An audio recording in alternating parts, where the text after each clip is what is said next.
Hello there, you're listening to the planet's memory, where time breathes and the Earth remembers. There exists beneath the rolling waves of our modern oceans a secret so profound that it challenges everything we thought we knew about human civilization and the very shape of our world. Imagine if you were a place where the first great cities rose from primordial mud, where the earliest architects carved stone and raised monuments to gods whose names have been lost to time, where a civilization so advanced and so mysterious flourished that its very existence was erased from memory by the slow and inexorable rise of ancient seas. This is not a tale of fantasy or imagination, but a journey into the deepest mysteries of our planetary past. A voyage that will take us beneath the surface of the Pacific Ocean to explore a continent that may have cradled the very first human civilization, a landmass so vast and so completely submerged that modern science has only recently begun to piece together its existence through fragments of geological evidence, ancient myths that span the globe, and technological discoveries that peer through miles of ocean water to see what lies hidden on the seafloor below. Tonight we invite you to close your eyes and drift with us into the depths of time and ocean, to explore the legend and the science of a lost continent, to ask questions that have haunted humanity since we first looked out at the endless sea, and wondered what secrets it might hold, and to consider the possibility that our understanding of human history, of civilization itself, may be fundamentally incomplete because the beginning of our story lies not on the continents we know today, but on a landmass that sank beneath the waves thousands of years before the first pyramids rose in Egypt or the first cities emerged in Mesopotamia. The story begins not with certainty but with whispers, with myths and legends that have survived in the oral traditions of island peoples scattered across the vast expanse of the Pacific Ocean, stories that speak of a time before the Great Flood, before the seas rose and swallowed the lands where their ancestors lived in prosperity and peace. These are not isolated tales, but rather a tapestry of narratives that share remarkable similarities, despite being separated by thousands of miles of open water. Stories that describe a continent of plenty, where the climate was mild and the land fertile, where great cities rose with temples and palaces, where wisdom and learning flourished, and where the people possessed knowledge of astronomy and navigation that would not be matched again for thousands of years. From the Polynesian islands to the coasts of South America, from Australia to the remote atolls of Micronesia, indigenous peoples have preserved memories of this lost land in their sunken stories, in their creation myths and their legends of ancestral homelands. They speak of a place called by many names,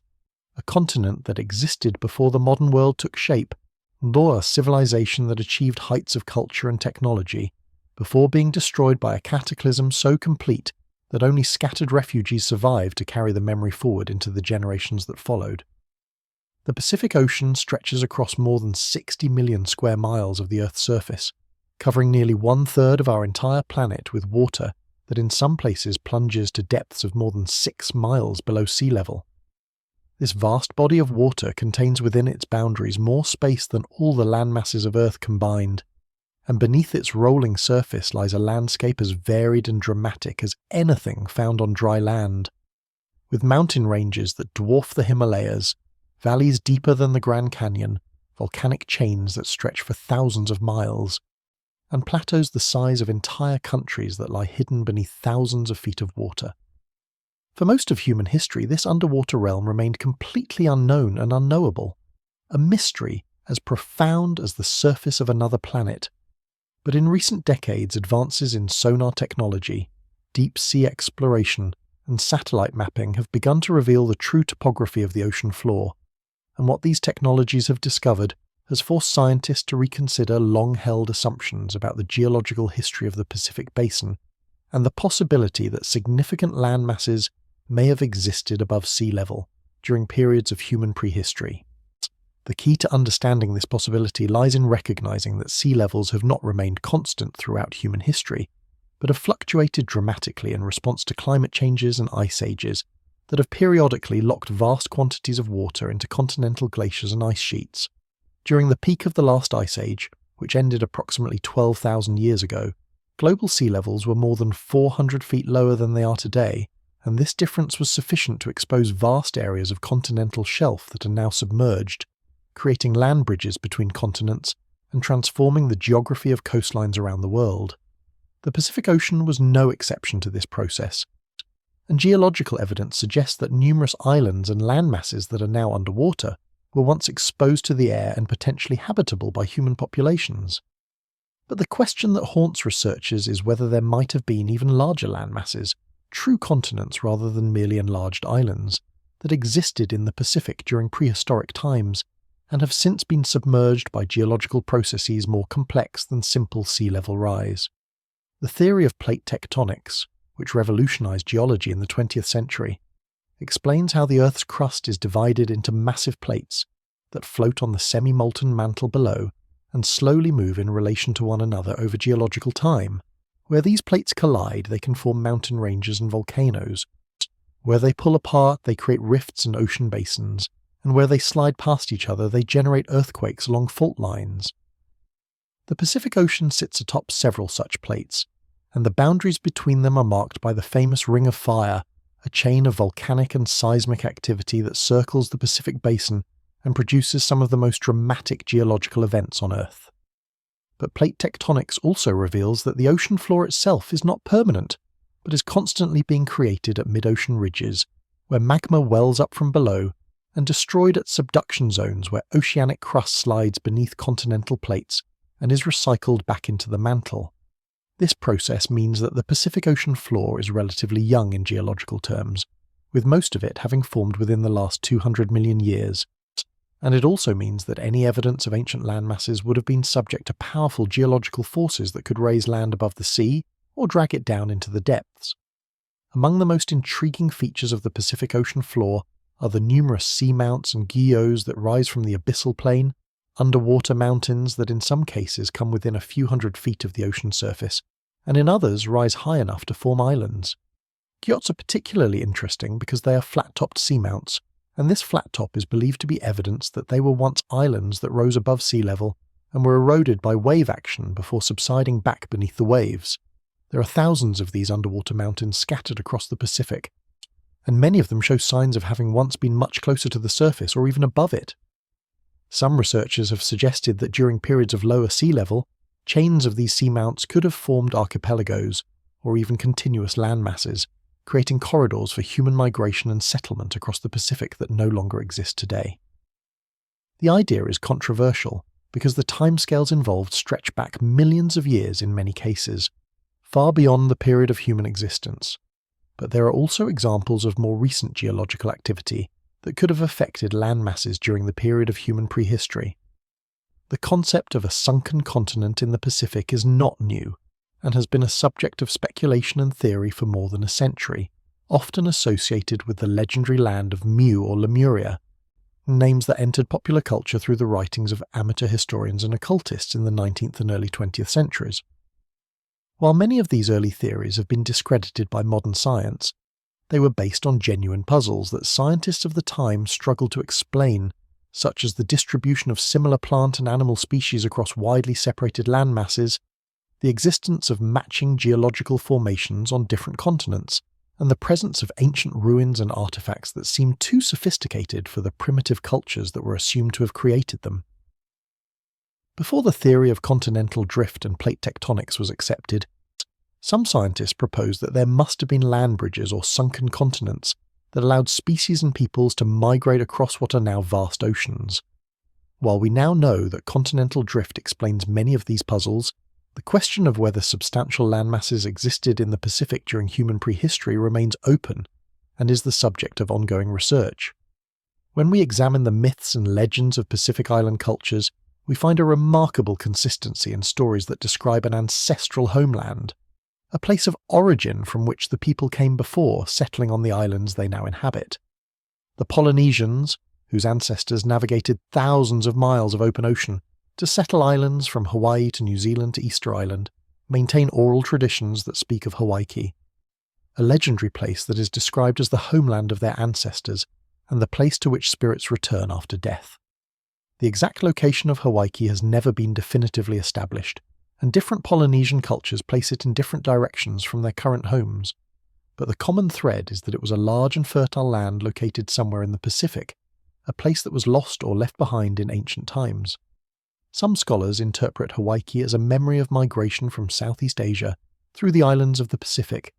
a journey that took many generations and left behind stories of the lands that were passed through or departed from.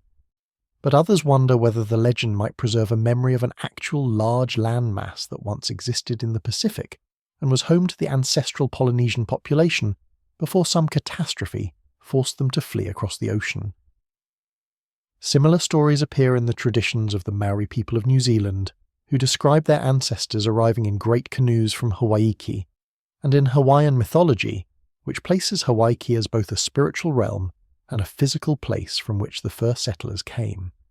The consistency of these stories across vast distances and different island groups suggests that they are not simply invented legends, but may be based on genuine historical memories passed down through generations of oral tradition. The question is how far back these memories reach and what actual events they might be describing. Some researchers have noted that Polynesian oral traditions have proven remarkably accurate in preserving information about navigation routes, island locations, and historical events,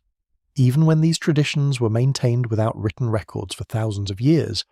so it is not unreasonable to consider that the legends of Hawaii might contain kernels of historical truth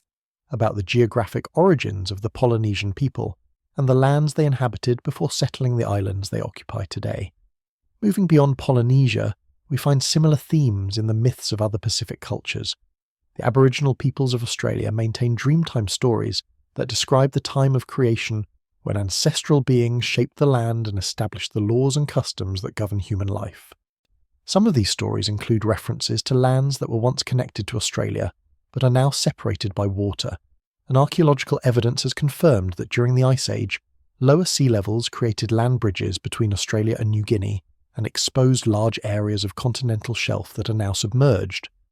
These stories demonstrate that oral traditions can preserve accurate information about dramatic changes in geography and sea level over thousands of years, supporting the idea that similar stories from other cultures might also be based on genuine historical events. The Aboriginal concept of the Dreamtime is complex and encompasses spiritual and metaphysical dimensions that go beyond simple historical narrative,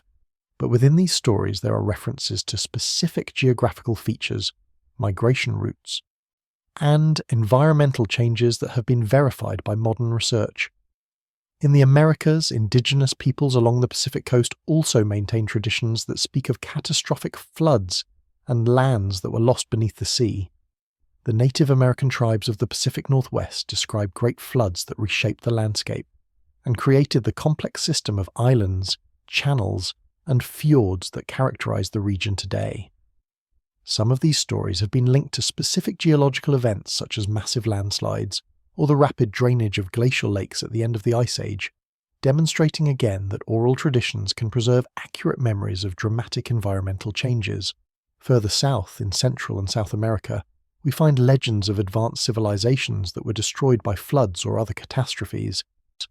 And while many of these stories are clearly connected to local cultures such as the Maya or Inca, some researchers have wondered whether they might also contain echoes of even older events or knowledge that was passed down from earlier populations.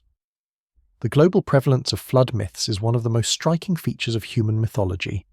with stories of world-destroying floods appearing in cultures from Mesopotamia to India to China to the Americas.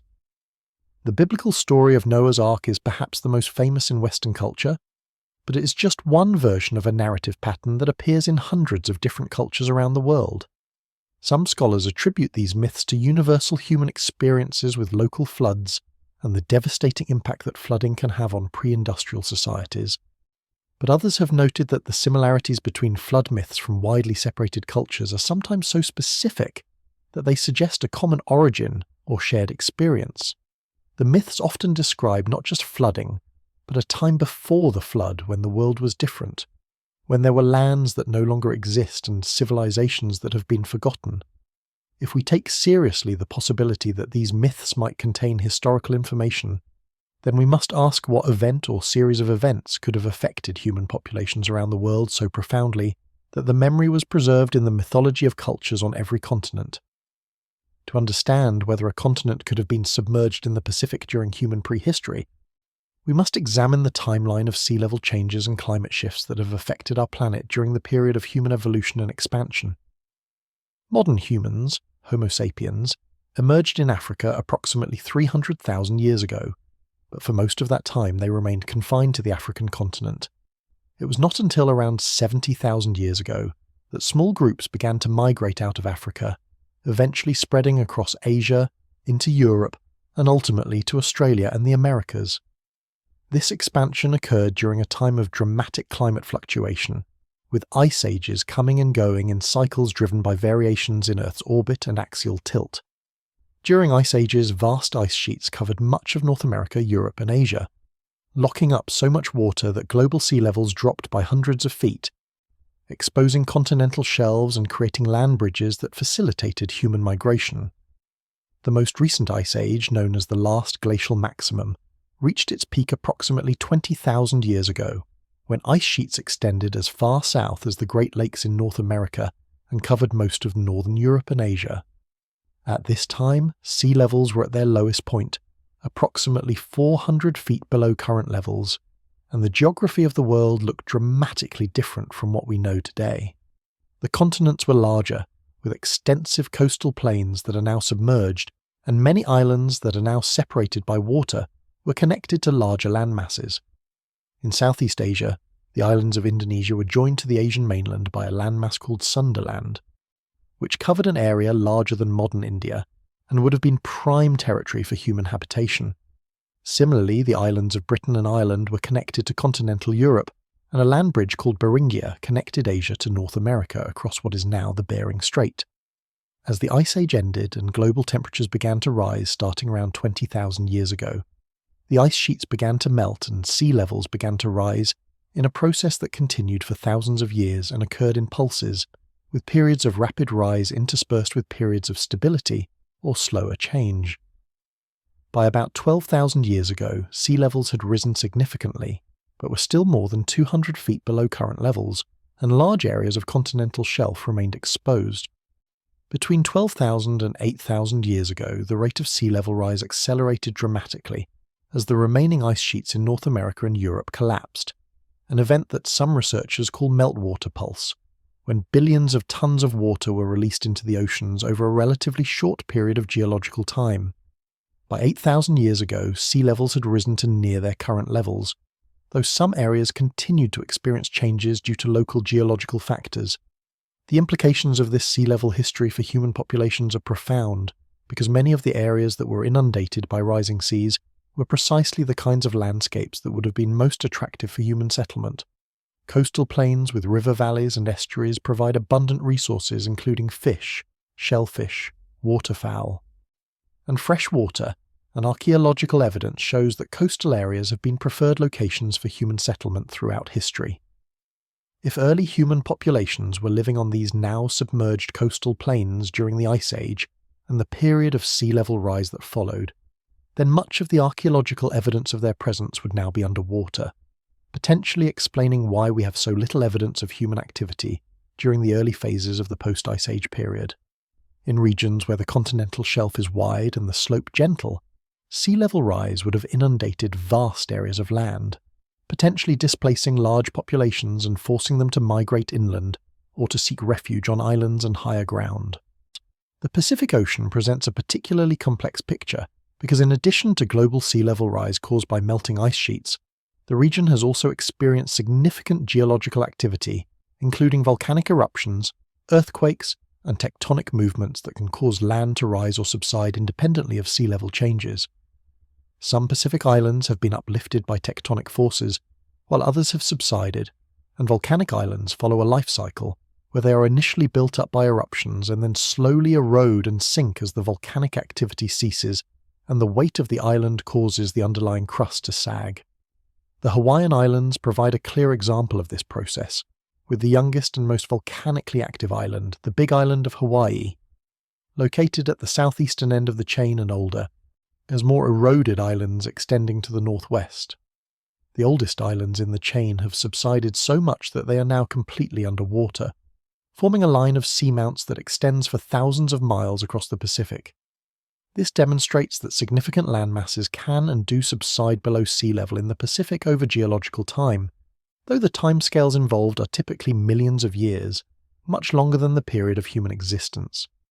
However, there are also examples of more rapid geological changes that could have affected landmasses during human prehistory. Volcanic eruptions can create new islands or destroy existing ones in a matter of days or hours, and earthquakes can cause sudden subsidence or uplift of large areas of land. The explosion of Krakatoa in 1883 destroyed most of the island and generated tsunamis that killed tens of thousands of people around the Indian Ocean, demonstrating the power of volcanic catastrophes to reshape geography and devastate human populations. While events of this magnitude are rare, they do occur, and the Pacific Ring of Fire is the most volcanically and seismically active region on Earth. It is conceivable that a major volcanic catastrophe or series of eruptions could have destroyed a substantial landmass in the Pacific during the period of human habitation, though there is no definitive evidence for such an event. Modern oceanographic technology has revealed that the floor of the Pacific Ocean is not a flat featureless plain, but rather a complex landscape of ridges, trenches, plateaus and seamounts. And among the most intriguing features are the large underwater plateaus that lie at depths shallow enough that they would have been islands or even small continents during periods of lower sea level. The Ontong Java Plateau in the Western Pacific is the largest of these features, covering an area roughly the size of Alaska and rising to within a few thousand feet of the ocean surface. This massive volcanic plateau was formed by enormous eruptions approximately 120 million years ago, long before the existence of humans, but its size and structure have led some researchers to speculate about what such a feature might have looked like if it had existed more recently or had been located in shallower water. Other large underwater plateaus in the Pacific include the Manihiki Plateau near the Cook Islands, the Shatsky Rise east of Japan, and the numerous smaller plateaus and ridges that dot the ocean floor. Some of these features show evidence of having been at or near sea level in the relatively recent geological past, as indicated by the presence of coral reefs and shallow water sediments that have been dredged up from their surfaces. Coral reefs only grow in shallow water where sunlight can penetrate, so the presence of reef structures on underwater plateaus is strong evidence that those plateaus were once much closer to the surface or even above it. Dating these reef structures can provide information about when the plateau subsided, and in some cases the dates fall within the period of human prehistory, raising the tantalizing possibility that these features were islands that early human populations might have inhabited. The Zealandia continent is perhaps the most significant recent discovery related to submerged landmasses in the Pacific region. Zealandia is a largely submerged continental fragment about half the size of Australia that lies east of Australia and includes the islands of New Zealand and New Caledonia as its only above-water portions. Geologists have determined that Zealandia was once part of the supercontinent Gondwana and separated from Australia approximately 85 million years ago, after which it subsided and became almost entirely submerged, with only about 6% of its area remaining above sea level today. The recognition of Zealandia as a distinct continent is relatively recent, having been formally proposed only in the early 21st century, and its existence demonstrates that substantial continental land masses can indeed be almost entirely submerged while still maintaining geological characteristics that distinguish them from oceanic crust. The question that naturally arises is whether Zealandia or similar continental fragments in the Pacific were larger or more exposed during the Ice Age when sea levels were lower. Studies of Zealandia's geology and topography indicate that even with sea level 400 feet lower, most of Zealandia would still have been underwater because it has subsided to depths far greater than the range of sea level fluctuation caused by ice ages. However, the portions that are above water today, particularly New Zealand, would have been significantly larger, and the islands of New Zealand would have been connected into a single larger landmass. This expanded New Zealand would have covered an area several times larger than the current islands and could potentially have supported a larger population or more diverse ecosystems.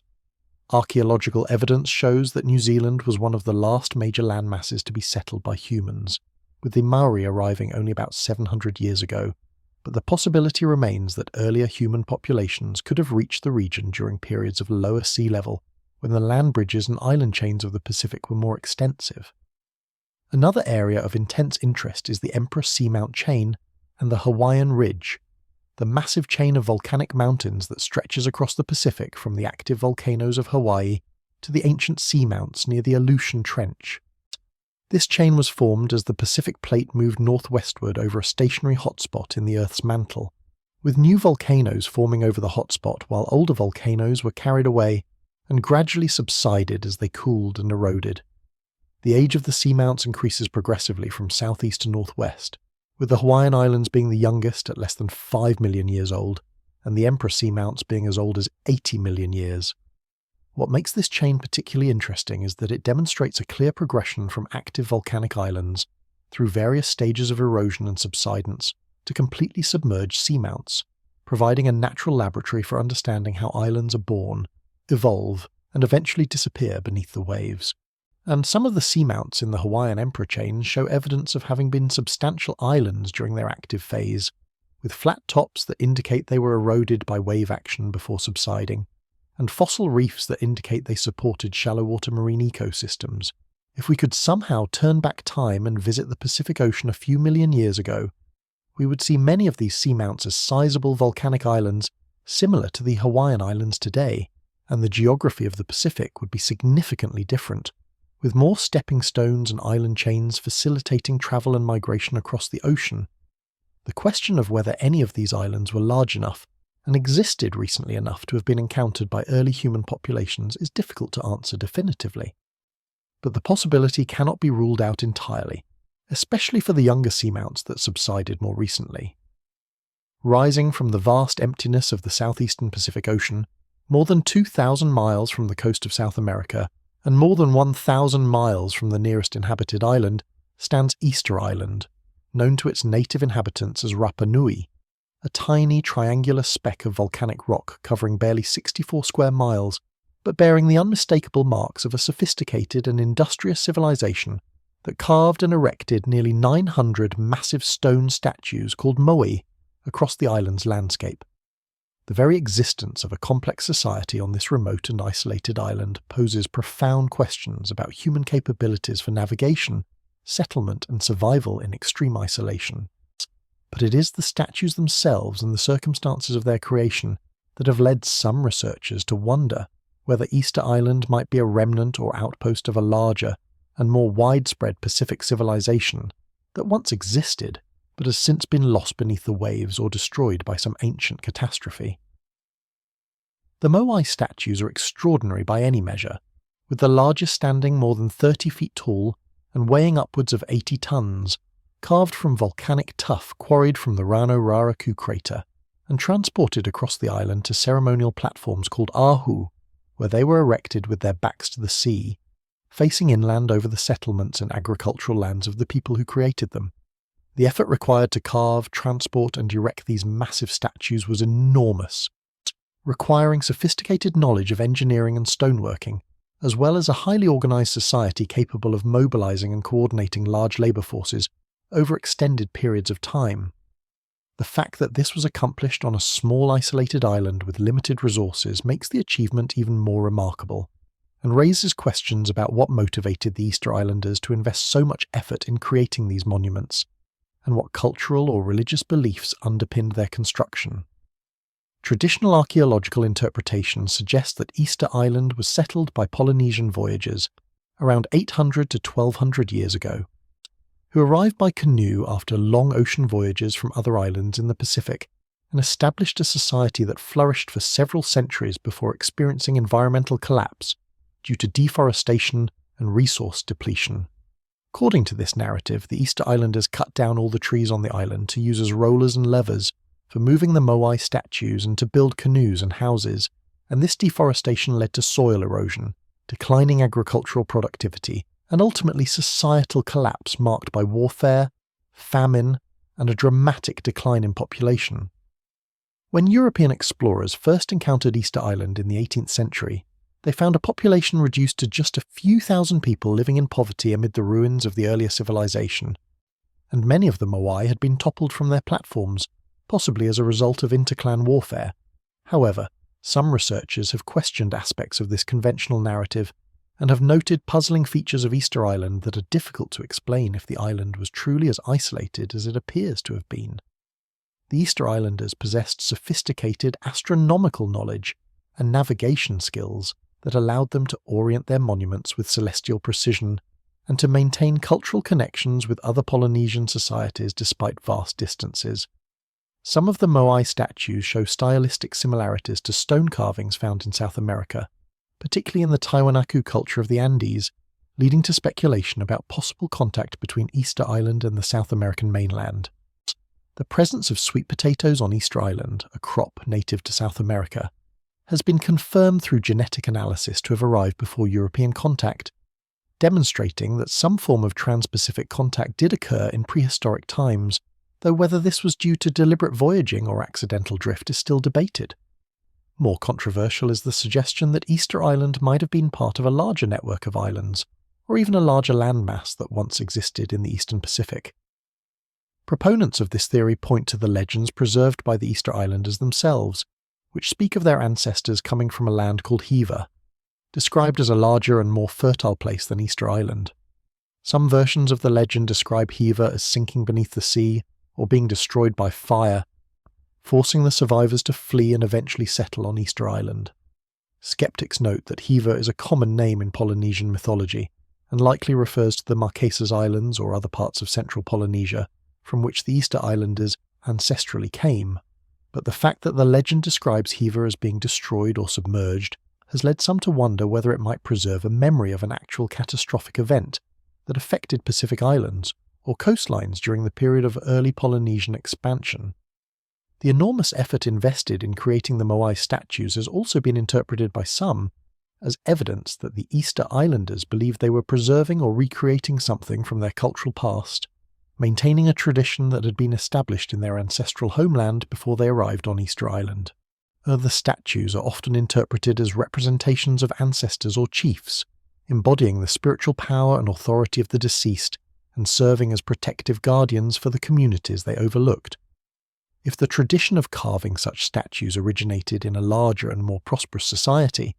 then the Easter Islanders' determination to continue the practice, despite the enormous resource costs, might reflect a cultural imperative to maintain continuity with that ancestral tradition, even as they struggle to survive in their new and more challenging environment.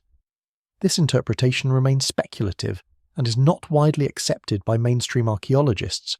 but it illustrates how the mysteries of Easter Island continue to generate alternative theories about the origins and nature of Pacific cultures. The study of ancient stone structures and megalithic monuments provides another avenue for exploring the possibility of lost Pacific civilizations, as megalithic construction requires significant social organization, technical knowledge, and cultural motivation that suggests the presence of complex societies. While monumental stone architecture is most famously associated with the ancient civilizations of the Mediterranean, Middle East, and Mesoamerica, there are also numerous examples of sophisticated stone construction in the Pacific region that demonstrate high levels of technical skill and cultural sophistication. The moai of Easter Island are the most famous examples, but they are far from the only megalithic monuments in the Pacific,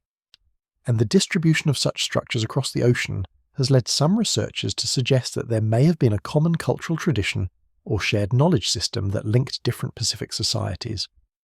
In Micronesia, the ancient city of Nan Madol stands as one of the most enigmatic and impressive archaeological sites in the Pacific.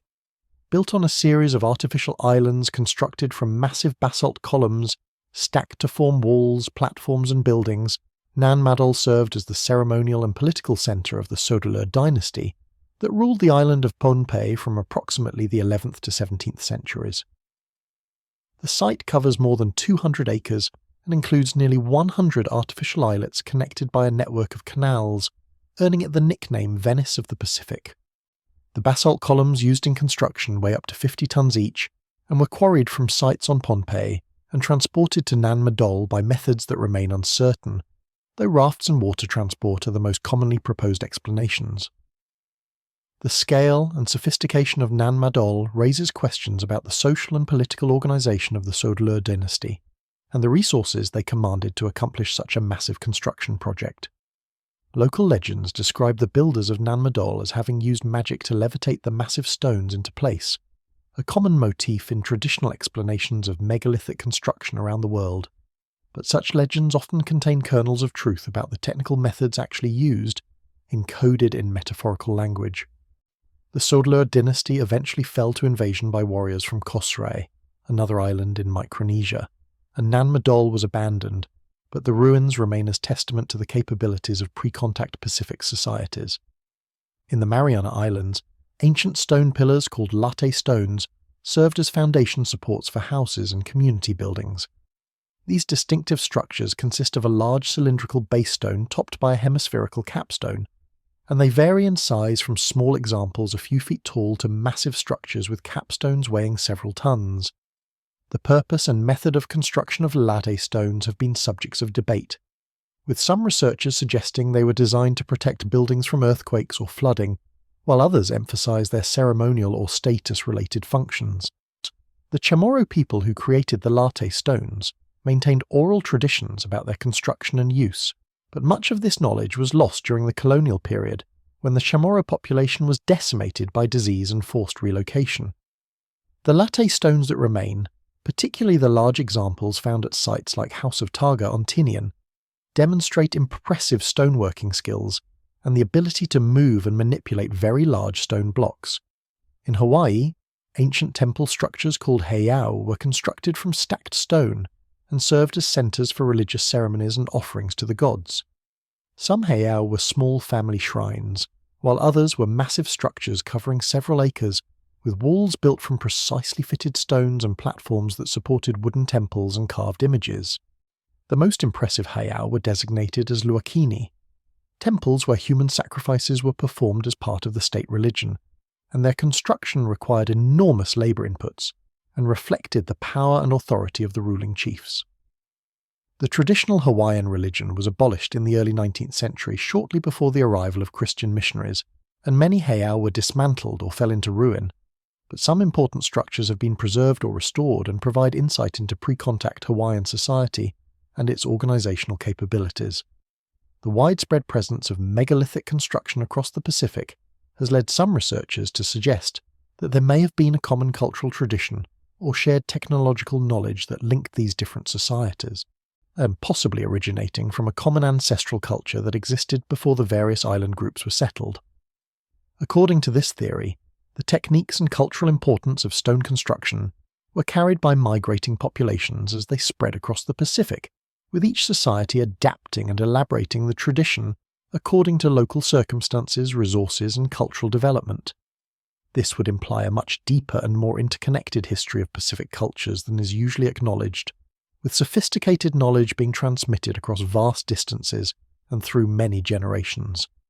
Critics of this theory point out that megalithic construction appears independently in many parts of the world and does not require a common origin. As similar social and environmental conditions can lead different societies to develop similar solutions to common problems, but the specific similarities in some Pacific stone structures, particularly in their use of columnar basalt and their ceremonial functions, continue to intrigue researchers. To understand how ancient peoples could have settled and maintained contact across the vast distances of the Pacific Ocean, we must examine the extraordinary navigation skills developed by Polynesian voyagers, skills so sophisticated that they challenge modern assumptions about what was technologically possible without instruments, maps, or written records. The Polynesians settled virtually every habitable island in the Pacific, from the massive islands of New Guinea and New Zealand to tiny atolls barely rising above sea level. And they accomplished this feat through deliberate voyaging in double-hulled canoes capable of carrying dozens of people, along with plants, animals, and supplies for establishing new settlements. This expansion occurred over thousands of years, with the initial settlement of the Western Pacific occurring during the Late Ice Age, and the colonization of the remote Eastern Pacific islands like Hawaii and Easter Island occurring much more recently, within the last 2,000 years. The techniques used by Polynesian navigators were based on close observation of natural phenomena, including the sun, stars, ocean swells, wind patterns, cloud formations, and the behavior of birds and marine life. Master navigators learned to read these signs with extraordinary precision, or maintaining mental maps of the ocean that encoded information about the location of islands, the direction of prevailing winds and currents, and the seasonal variations that affected voyaging conditions. This knowledge was transmitted orally from master to student, with navigation schools established on certain islands where aspiring navigators underwent years of training to learn the complex system of observation, memorization, and dead reckoning that made long-distance oceanic voyaging possible. The most skilled navigators could sense the direction of land from hundreds of miles away by reading subtle patterns in the ocean swells, and could navigate to specific islands without ever seeing them until landfall. One of the most remarkable aspects of Polynesian navigation was the sophisticated mental construct called the star compass, a system for dividing the horizon into 32 directional segments based on the rising and setting positions of key stars throughout the year. By memorizing which stars rose and set at which positions on the horizon, navigators could maintain precise directional orientation even in the middle of the open ocean with no visible landmarks. This system was supplemented by knowledge of the zenith stars that passed directly overhead at different latitudes, allowing navigators to determine their north-south position, and by observation of ocean swells, which provided information about direction and proximity to land. The sophistication of this knowledge system was not fully appreciated by Western scholars until the late 20th century, when anthropologists and sailing enthusiasts worked with surviving traditional navigators to document and revive these nearly lost techniques. The double-hulled sailing canoes used by Polynesian voyagers were themselves technological marvels, capable of sailing upwind and making ocean passages of thousands of miles while carrying substantial cargo and passenger loads. The largest canoes could reach lengths of over 100 feet, and could carry more than 100 people along with livestock, seed crops, and fresh water for extended voyages. These vessels were constructed without metal tools using stone adzes and shell chisels, and the hulls were carved from massive tree trunks, or built up from planks that were sewn together with cordage made from coconut fibre. The sails were woven from pandanus leaves, suskiyam, mii, and the entire structure was designed to be flexible and resilient, able to withstand the stresses of ocean voyaging and the occasional storm. Archaeological evidence and experimental voyages in reconstructed traditional canoes have demonstrated that these vessels were fully capable of making the passages attributed to them in Polynesian history, including voyages of several thousand miles across open ocean. The question that interests researchers is how far back these sophisticated navigation capabilities extend, and whether they might have been used to reach landmasses or islands that no longer exist or are no longer accessible. Some researchers have suggested that the navigation knowledge possessed by the Polynesians might be a remnant of even older seafaring traditions that originated with earlier populations in the Pacific, traditions that could have included knowledge of islands and land masses that were inundated by sea level rise or destroyed by geological events. The fact that Polynesian oral traditions contain references to ancestral homelands that are described as larger and more fertile than the islands currently inhabited, has led some to wonder whether these might be memories of lands that existed during the period of lower sea levels at the end of the Ice Age, or shortly thereafter. If substantial land masses existed in the Pacific during that period and were home to human populations, those populations would necessarily have possessed seafaring capabilities to have reached them in the first place, and they might have passed down navigation knowledge and maritime traditions that survived even after the lands themselves were lost. The settlement of the Americas via a coastal route is another area where advanced seafaring capabilities might have played a role in prehistory. The traditional theory of how humans first reached the Americas focused on a land bridge across Beringia, connecting Siberia to Alaska during the Ice Age, with populations migrating southward through an ice-free corridor between the glaciers covering North America. However, evidence has emerged in recent decades suggesting that humans may have reached the Americas earlier than previously thought, and may have travelled along the Pacific coast using boats, taking advantage of rich marine resources and avoiding the interior ice sheets. This coastal migration theory requires that humans possessed adequate watercraft and seafaring skills at a very early date, potentially as far back as 15 or 20,000 years ago, and raises the possibility that human populations were more mobile and more capable of ocean voyaging during the late Ice Age than is typically assumed. The origins and spread of agriculture in the Pacific region provide additional clues about ancient populations and their movements, as the domestication of plants and animals requires settled communities and knowledge transmission across generations. The Western Pacific and Southeast Asia were among the earliest centres of agricultural development in the world, with crops such as taro, yams, and bananas being domesticated in New Guinea and surrounding regions as early as 7,000 to 10,000 years ago, roughly contemporary with the development of agriculture in the Middle East and China. The spread of these crops across the Pacific accompanied the expansion of Austronesian-speaking peoples who carried agricultural knowledge and practices with them as they colonized new islands, and the distribution of certain crop varieties provides evidence for ancient migration routes and cultural connections. One of the most intriguing agricultural mysteries of the Pacific involves the sweet potato, a crop native to South America that appears in the Pacific Islands before European contact. Genetic and linguistic evidence confirms that the sweet potato found in Polynesia is indeed of South American origin and arrived in the Pacific before Europeans could have introduced it, raising questions about how this transfer occurred. The two main possibilities are that Polynesians voyaged to South America and brought the sweet potato back to the Pacific Islands, or that South Americans reached the Pacific Islands carrying the sweet potato with them. There is evidence to support both scenarios, with some researchers emphasizing the seafaring capabilities of the Polynesians and their ability to make long-distance voyages in any direction, while others point to evidence of watercraft and ocean-going traditions among pre-Columbian South American cultures, particularly the coastal peoples of Ecuador and Peru, who used large sailing rafts capable of extended ocean voyages. The presence of South American crops in the Pacific before European contact is not limited to the sweet potato, as there are also questions about the origins of certain varieties of cotton, gourds, and other plants found on Pacific islands that show genetic relationships to South American species.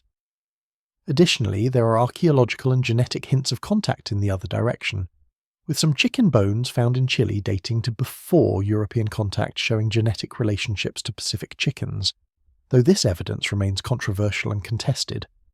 What these scattered pieces of evidence suggest is that the Pacific Ocean was not an impenetrable barrier,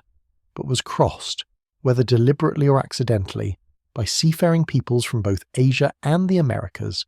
and that there may have been more extensive contact and exchange across the Pacific in prehistoric times than is usually acknowledged. The agricultural systems developed by Pacific Islanders were highly sophisticated and adapted to the specific environmental conditions of different islands, demonstrating impressive knowledge of ecology, soil management, and plant breeding. In Hawaii, the ancient Ahapa system divided land from mountain to sea into integrated zones where different crops were grown at different elevations, with taro cultivated in elaborate irrigation systems in the valleys, dryland crops on the hillsides, and marine resources harvested from the coastal areas. This system required sophisticated water management and social organization to maintain, with communal labor being coordinated to build and maintain irrigation channels, terraces, and fish ponds. The productivity of these systems supported populations of several 100,000 people in Hawaii before European contact, demonstrating that Pacific Island societies could sustain large and complex populations despite limited land area. In Micronesia, the cultivation of breadfruit and coconuts provided staple crops that required less intensive labor than taro cultivation, but still needed careful management and long-term planning, as fruit trees take years to mature and produce. The Micronesians also developed sophisticated systems for fermenting breadfruit into a preserved food that could be stored for years and provided food security during times of drought or crop failure.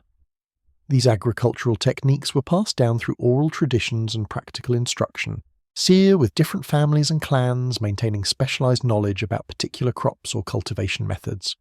The loss of much of this traditional knowledge during the colonial period has been a tragedy for Pacific Island cultures,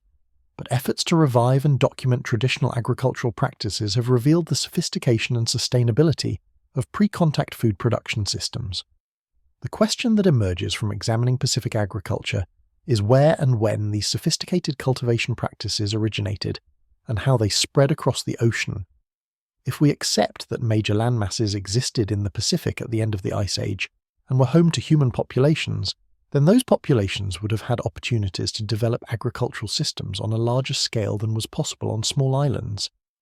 And the agricultural knowledge that appears on Pacific Islands might have originated in these lost lands before being carried by refugees or migrants to the islands that remained above water. This theory is speculative and lacks direct evidence, but it provides a potential explanation for the apparent sophistication and age of some Pacific agricultural systems and their rapid spread across widely separated islands. Modern genetic research has revolutionized our understanding of human prehistory by allowing scientists to trace the ancestry and migrations of populations through analysis of DNA inherited from parents to children across thousands of generations. By comparing genetic markers in living populations and ancient DNA recovered from skeletal remains, researchers can reconstruct the movements of peoples across continents and oceans, identify when different populations split from common ancestors, and detect episodes of mixing between previously separated groups. The application of these techniques to Pacific populations has revealed a complex history of migrations, settlements, and contacts that is still being deciphered, and has raised new questions about the origins and antiquity of the peoples who inhabit the Pacific Islands today. The genetic evidence shows clearly that Polynesian populations are descended from peoples who originated in Southeast Asia and moved eastward into the Pacific over thousands of years, with major pulses of migration occurring at different times. The initial settlement of the Western Pacific and Melanesia occurred during the Late Ice Age when sea levels were lower and the islands were more closely spaced or connected by land bridges, with populations reaching New Guinea and the Solomon Islands by at least 40,000 years ago. These early settlers were the ancestors of the Papuan and Melanesian peoples who inhabit the Western Pacific today, and who are genetically distinct from later arriving populations. The Austronesian expansion, which carried the ancestors of the Polynesians and Micronesians into the Pacific, began much more recently, probably around 5,000 years ago, originating in Taiwan or nearby regions of coastal China and moving southward through the Philippines and Indonesia before heading eastward into the Pacific. The Austronesian expansion is associated with the Lapita culture, named after a distinctive style of pottery decorated with intricate geometric patterns that has been found at archaeological sites across a vast area from the Bismarck Archipelago to Fiji, Tonga and Samoa. The Lapita people were skilled navigators, potters, and farmers who carried domesticated plants and animals with them as they colonized new islands, and they are considered the direct ancestors of the Polynesian, Micronesian, and many of the Melanesian peoples who inhabit the Pacific today. The spread of the Lapita culture occurred remarkably rapidly, with sites dating from about 3,500 to 2,500 years ago scattered across thousands of miles of ocean, indicating that these people possessed sophisticated seafaring capabilities and were undertaking deliberate colonization voyages rather than simply drifting with currents or winds. Genetic studies of Polynesian populations reveal a distinctive pattern of ancestry that includes both Asian and Melanesian components, indicating that the ancestors of the Polynesians mixed with indigenous Melanesian populations as they moved through the Western Pacific before continuing eastward to settle the more remote islands. However, the proportions of these ancestral components vary among different Polynesian populations, with some showing stronger Asian ancestry and others showing more Melanesian admixture, suggesting a complex history of migration routes and population interactions. Additionally,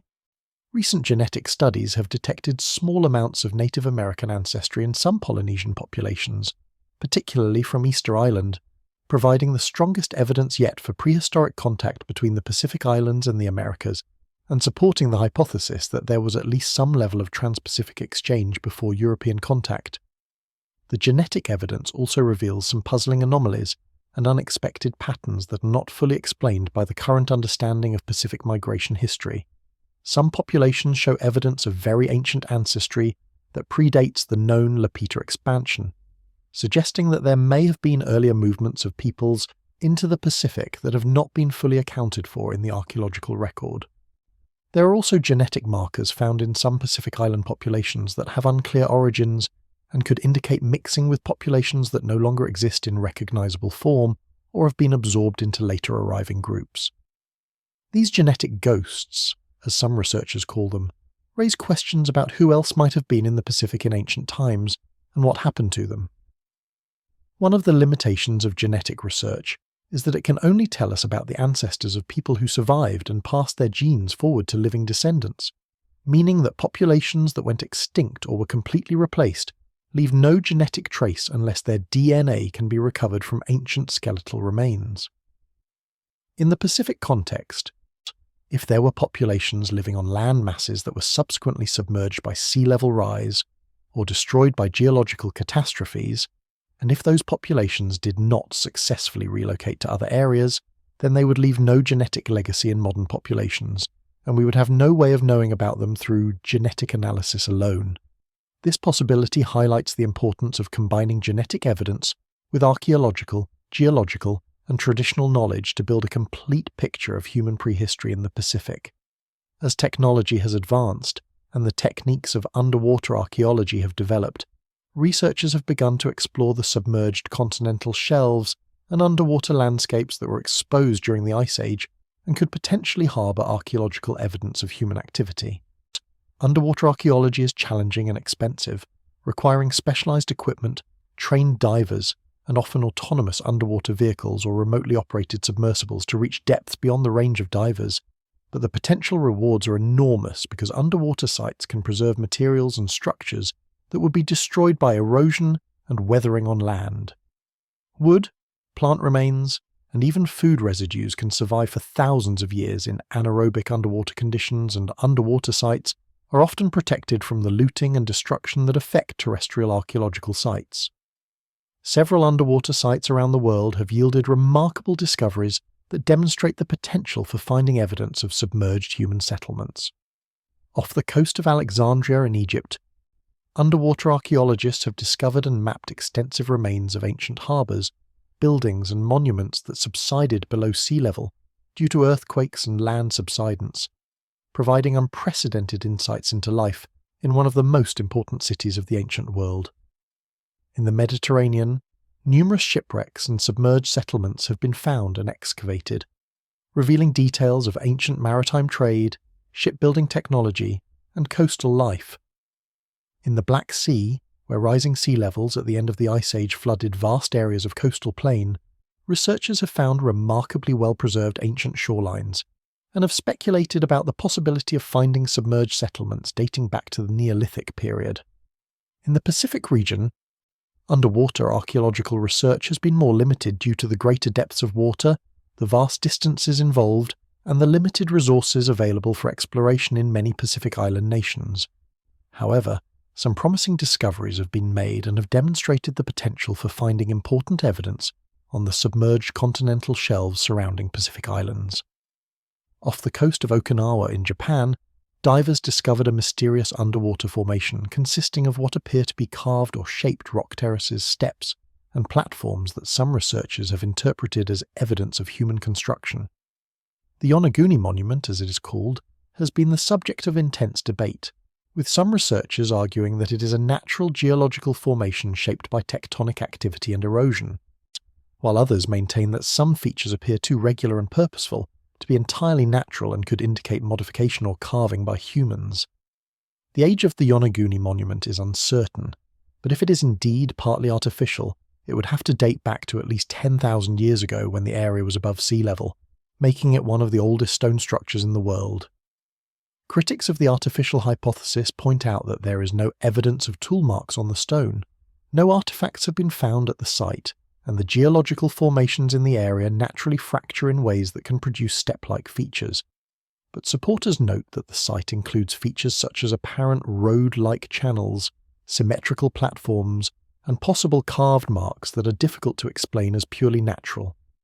The debate over Yonaguni illustrates the difficulties of underwater archaeology and the challenges of interpreting features that have been underwater for thousands of years and subjected to intense erosion and biological colonization. In the waters surrounding the Hawaiian Islands, underwater surveys have identified numerous sinkholes and lava tubes that were formed when sea levels were lower and could potentially contain archaeological deposits if early human populations were present in the region before the known Polynesian settlement. Some of these underwater caves have been explored by technical divers and have yielded bones of extinct birds and other animals, demonstrating that the caves were above water during the Ice Age and were accessible to terrestrial species. but no human artifacts or remains have yet been found in Hawaiian underwater sites, consistent with the archaeological evidence indicating that Hawaii was settled relatively recently in human prehistory, probably within the last 2,000 years. The search for evidence of submerged settlements in the Pacific faces enormous challenges, including the vast area that would need to be surveyed, the depths at which potential sites might be located, and the destructive power of waves, currents, and marine organisms in erasing evidence of past human presence. However, advances in technology including high-resolution sonar mapping, autonomous underwater vehicles capable of surveying large areas of seafloor, and increasingly sophisticated remote sensing techniques offer hope that significant discoveries may yet be made. Some researchers have proposed systematic surveys of the submerged continental shelves and plateaus in areas where human populations are known to have been present during the Ice Age, such as Sunderland in Southeast Asia, on the theory that if substantial evidence of submerged Ice Age settlements can be found in one region, it would justify expanding the search to other areas, including the Pacific, where the evidence is currently more sparse or ambiguous. To build a complete picture of environmental changes in the Pacific region during human prehistory, scientists have turned to natural archives that record climatic and geological events with remarkable precision. Coral reefs, ice cores, lake sediments, and tree rings all capture information about past conditions and can be dated using radiocarbon and other techniques, allowing researchers to reconstruct temperature changes, sea level fluctuations, volcanic eruptions, and other events that affected human populations. This paleoclimatic evidence provides crucial context for understanding when and how humans could have settled different parts of the Pacific and what challenges they faced from changing environmental conditions. Coral reefs are particularly valuable archives for Pacific research because they grow in tropical shallow waters throughout the region and record information about sea level, water temperature, and ocean chemistry as they grow. By drilling cores from ancient coral reefs, some of which are now elevated above current sea level due to tectonic uplift or are submerged below it due to subsidence or sea level rise, researchers can determine when the reefs were at the ocean surface and what the sea level was at that time. This has allowed the construction of detailed sea level curves showing how sea level has changed over thousands of years in different parts of the Pacific. The data reveals that sea level rise after the Ice Age was not uniform or smooth, but occurred in pulses, with periods of rapid rise interspersed with pauses and even brief periods of decline, creating a complex pattern that would have affected coastal populations differently depending on where they lived and the shape of the coastline and continental shelf.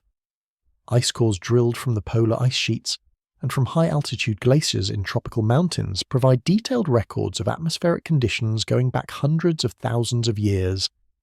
The ice preserves layers of snow that fell each year, and by analysing the composition of the ice, the gases trapped in bubbles within it, and the dust and chemicals it contains, scientists can reconstruct past temperatures, atmospheric carbon dioxide levels, volcanic eruptions, and even wind patterns.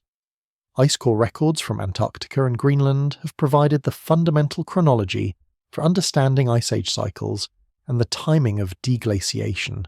showing that the transition from the last Ice Age to the current warm period occurred in several distinct stages with abrupt shifts in temperature that could occur within decades or even years. These rapid climate changes would have had dramatic effects on human populations, altering rainfall patterns, shifting vegetation zones, and causing sea levels to rise in pulses as ice sheets collapsed. Lake sediment cores from lakes in and around the Pacific region provide records of local environmental changes including vegetation, fire frequency, and human impact on the landscape. Pollen grains preserved in lake sediments can be identified to determine what plants were growing in the area at different times, and changes in pollen composition reveal shifts in climate or human land use, such as forest clearance for agriculture. Charcoal particles in sediments indicate fires, which can be natural or human-caused, and the size and frequency of charcoal deposits provides information about human activity and land management practices. In New Zealand, lake cores have shown that the arrival of the Mary around 700 years ago was followed by a dramatic increase in fire frequency and a shift in vegetation from forest to grassland. demonstrating the rapid and profound impact that human settlement had on the previously uninhabited islands. Similar patterns have been found in lake cores from other Pacific islands and provide evidence for the timing of human arrival and the environmental changes that followed. Tree ring records provide year-by-year information about growing conditions and can be used to date wooden artifacts and structures with great precision, as well as to reconstruct past climates. Trees that grow in seasonal climates produce distinct annual growth rings, and the width of each ring reflects the growing conditions in that year, thus with wide rings indicating favourable conditions and narrow rings indicating drought or other stresses. By cross-matching ring patterns from living trees with patterns in older wood, researchers have built chronologies extending back thousands of years in some regions, creating detailed records of climate variability and specific events such as volcanic eruptions that can cool the climate and produce narrow rings worldwide. In the Pacific region, tree ring chronologies have been developed from long-lived trees such as the kauri in New Zealand and various species in the Americas, and these records have helped to identify periods of drought, unusual cold, and other climatic anomalies that could have affected human societies. Combining all of these paleo-environmental records, researchers have built a detailed picture of how the Pacific region changed during the period of human prehistory, revealing a dynamic and sometimes dramatic history of environmental shifts that would have posed both challenges and opportunities for human populations. The end of the Ice Age was not a smooth transition, but rather a series of climatic jumps and reversals, with temperatures rising rapidly, then falling again during the Younger Dryas Cold period, about 12,000 years ago, before rising again to modern levels. Sea levels rose in 3 major pulses, with the most rapid rise occurring between about 14,000 and 8,000 years ago, during which time the sea rose by more than 300 feet, inundating vast areas of coastal plain and continental shelf and forcing human populations to retreat inland or relocate to higher ground. The speed of this sea level rise, though slow by human standards, was fast enough to be noticeable within a human lifetime in areas where the continental shelf was shallow and gently sloping, and it may have contributed to the flood myths that are preserved in cultures around the world. Beyond the gradual changes in sea level and climate that characterize the end of the Ice Age, there is evidence for more sudden and catastrophic events that could have had devastating impacts on human populations and could potentially explain some of the legends of destroyed civilizations and submerged lands. Volcanic eruptions, tsunamis, earthquakes, and meteor impacts are all natural disasters that can strike with little warning and cause destruction on a regional or even global scale. And the Pacific Ring of Fire is one of the most geologically active regions on Earth, subject to frequent earthquakes and volcanic eruptions that have shaped the landscape and affected human societies throughout history and prehistory. Volcanic eruptions vary enormously in scale and impact, from small eruptions that affect only the immediate area around a volcano to super eruptions that can eject so much ash and gas into the atmosphere that they alter global climate for years. The eruption of Mount Toba in Indonesia approximately 74,000 years ago was one of the largest volcanic events of the past few million years, and may have caused a volcanic winter that lowered global temperatures for several years and stressed human and animal populations worldwide. Some researchers have suggested that the Toba eruption created a population bottleneck in human evolution, though this hypothesis remains controversial. On a smaller but still catastrophic scale, the eruption of Mount Tambora in Indonesia in 1815 was the largest eruption in recorded history and caused the year without a summer in 1816, when temperatures in Europe and North America were so low that crops failed and widespread famine resulted. If eruptions of similar magnitude occurred during human prehistory in the Pacific region, they could have destroyed entire islands and affected climate over large areas, potentially forcing populations to flee and contributing to the legends of catastrophe that appear in Pacific oral traditions. Tsunamis generated by underwater earthquakes or volcanic eruptions are another type of catastrophe that can devastate coastal populations with little warning. The Pacific Ocean experiences numerous tsunamis, and the geological record preserves evidence of truly enormous waves that have struck Pacific coastlines in the past, including tsunamis generated by mega-earthquakes on subduction zones and by massive underwater landslides. One of the most devastating tsunamis in recent history was generated by the Tohoku earthquake in Japan in 2011, when a magnitude 9 earthquake triggered a tsunami that reached heights of over 100 feet in some areas and caused the Fukushima nuclear disaster. Geological evidence shows that even larger tsunamis have occurred in the past, including the Cascadia subduction zone off the coast of the Pacific Northwest, which generates a major tsunami approximately every 500 years when stress accumulated on the fault is released in a massive earthquake. If human populations were living on Pacific coastlines during the period when sea levels were rising at the end of the Ice Age, they would have been vulnerable not only to the gradual inundation of their lands, but also to episodic catastrophes such as tsunamis that could destroy coastal settlements and kill large numbers of people. Underwater landslides and volcanic collapse events can also generate enormous tsunamis even without major earthquakes. The flank of a volcanic island can become unstable as the volcano grows and the weight of lava and ash accumulates, and if the flank suddenly collapses into the ocean, the resulting displacement of water can create a tsunami that affects distant coastlines. Evidence for such collapses has been found around many volcanic islands in the Pacific, including Hawaii, where massive debris fields on the ocean floor record ancient landslides that involved portions of islands as large as entire mountain ranges sliding into the sea. If such a collapse occurred on an inhabited island, it would be utterly catastrophic for the local population, and the tsunami generated could affect islands and coastlines hundreds or thousands of miles away. Some researchers have suggested that legends of islands sinking into the sea might preserve memories of volcanic collapse events, or of portions of islands being destroyed by landslides and erosion. Meteor impacts are another potential cause of catastrophic destruction, though they are much rarer than earthquakes, volcanic eruptions, or tsunamis. See, the impact of a large meteor or comet into the ocean could generate enormous waves and throw vast amounts of water vapour and debris into the atmosphere, affecting climate and potentially causing widespread destruction. While there is no definitive evidence for a major impact in the Pacific region during human prehistory, the possibility cannot be ruled out entirely, and some researchers have speculated that the Younger Dryas cold period that began around 12,000 years ago might have been triggered by a comet impact or airburst over North America, though this hypothesis remains controversial and is not accepted by most scientists. If a significant impact did occur in the Pacific during the period of early human settlement, it could have contributed to catastrophic destruction and population displacement that might be remembered in flood myths and legends of destroyed lands. The cumulative effect of all these types of catastrophes over thousands of years would have been to create a dangerous and unpredictable environment for human populations in the Pacific, one where coastal settlements were vulnerable to sudden destruction and where populations needed to be resilient and mobile to survive. This context helps explain some features of Pacific cultures, including the emphasis on seafaring and navigation skills that allowed populations to relocate if necessary, the importance of oral traditions in preserving knowledge about past catastrophes and safe locations, and the spiritual and religious beliefs that interpreted natural disasters as acts of gods or supernatural forces that needed to be placated or appeased.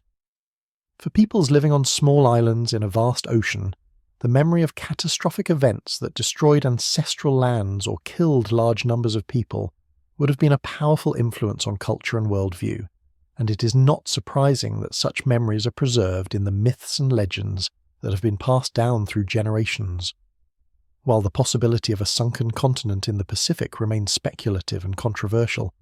there is one region where the evidence for a large submerged landmass during human prehistory is clear and undisputed, and that is Sunderland.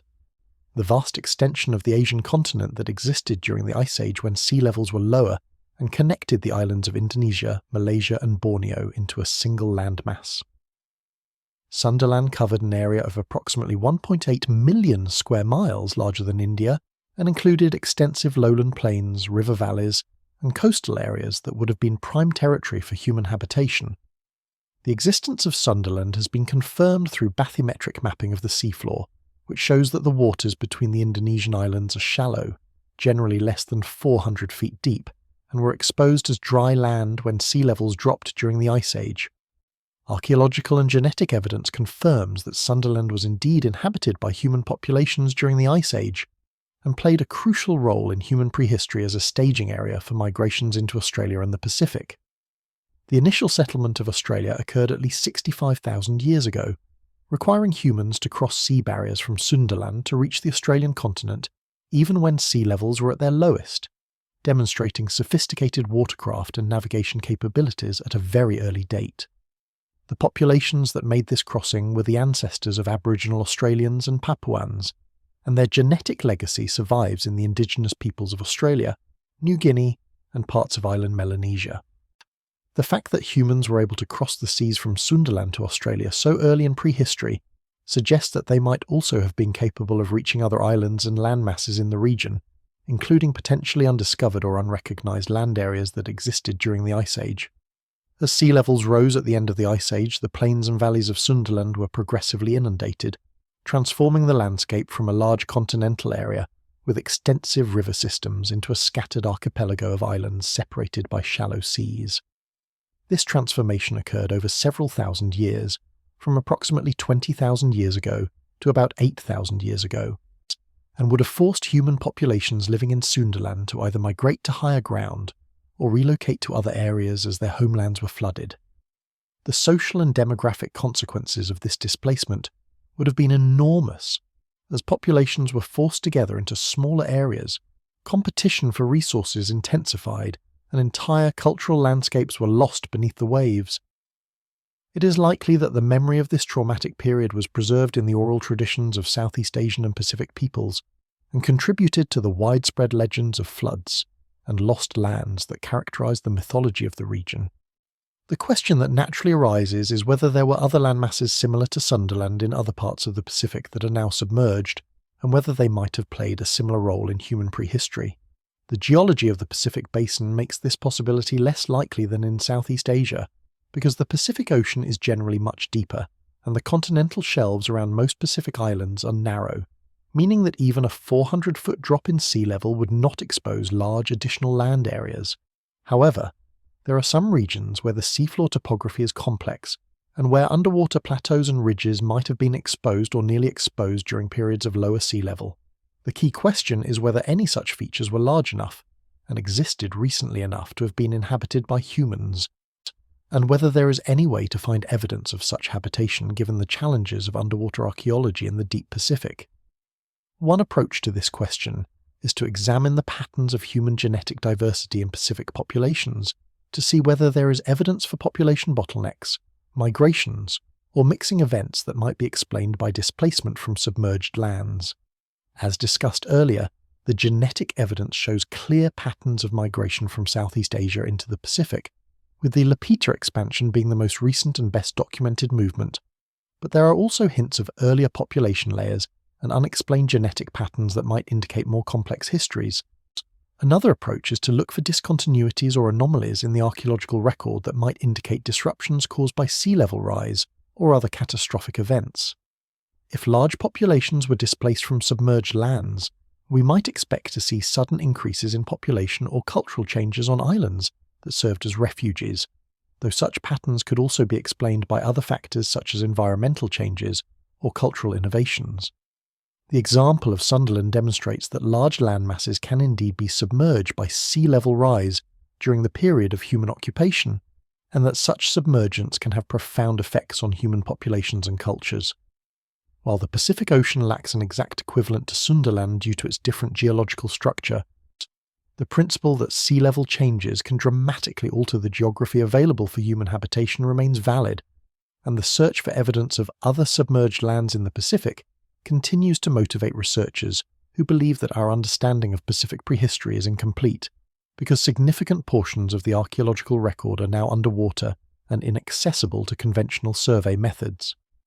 The ways in which human cultures remember and transmit information about the past vary enormously across different societies,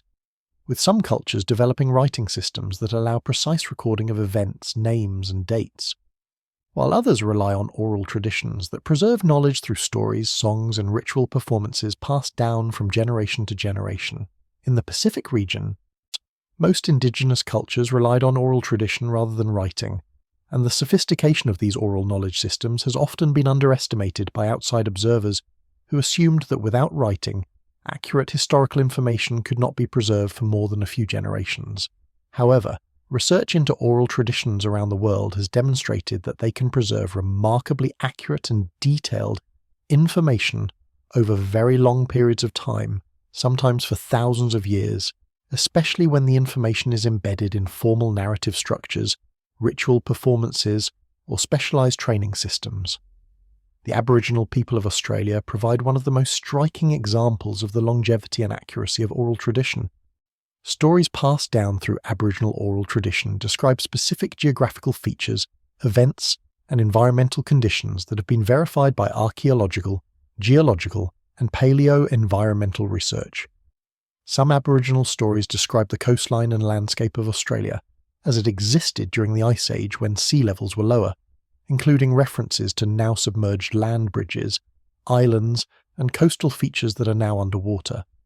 The fact that these memories have been preserved for 10,000 years or more without writing is a testament to the power of oral tradition when it is maintained through rigorous training and when the information is considered culturally important enough to be carefully transmitted across generations. In Polynesian cultures, oral traditions were maintained by specialized experts who underwent years of training to memorize genealogies, navigation instructions, historical narratives, and ritual chants that could extend for hours or even days in performance. These experts were highly respected members of society, and the accuracy of their knowledge was tested and verified through public performances, where mistakes or inconsistencies would be noticed and corrected. The information transmitted through these oral traditions included not only historical and genealogical information, but also practical knowledge about navigation, agriculture, weather prediction, and natural history that was essential for survival and prosperity. The oral traditions also served important social functions in establishing the legitimacy of ruling families, maintaining social hierarchies, and transmitting cultural values and identities across generations. The structure of oral narratives often incorporates mnemonic devices that aid in memorization and accurate transmission,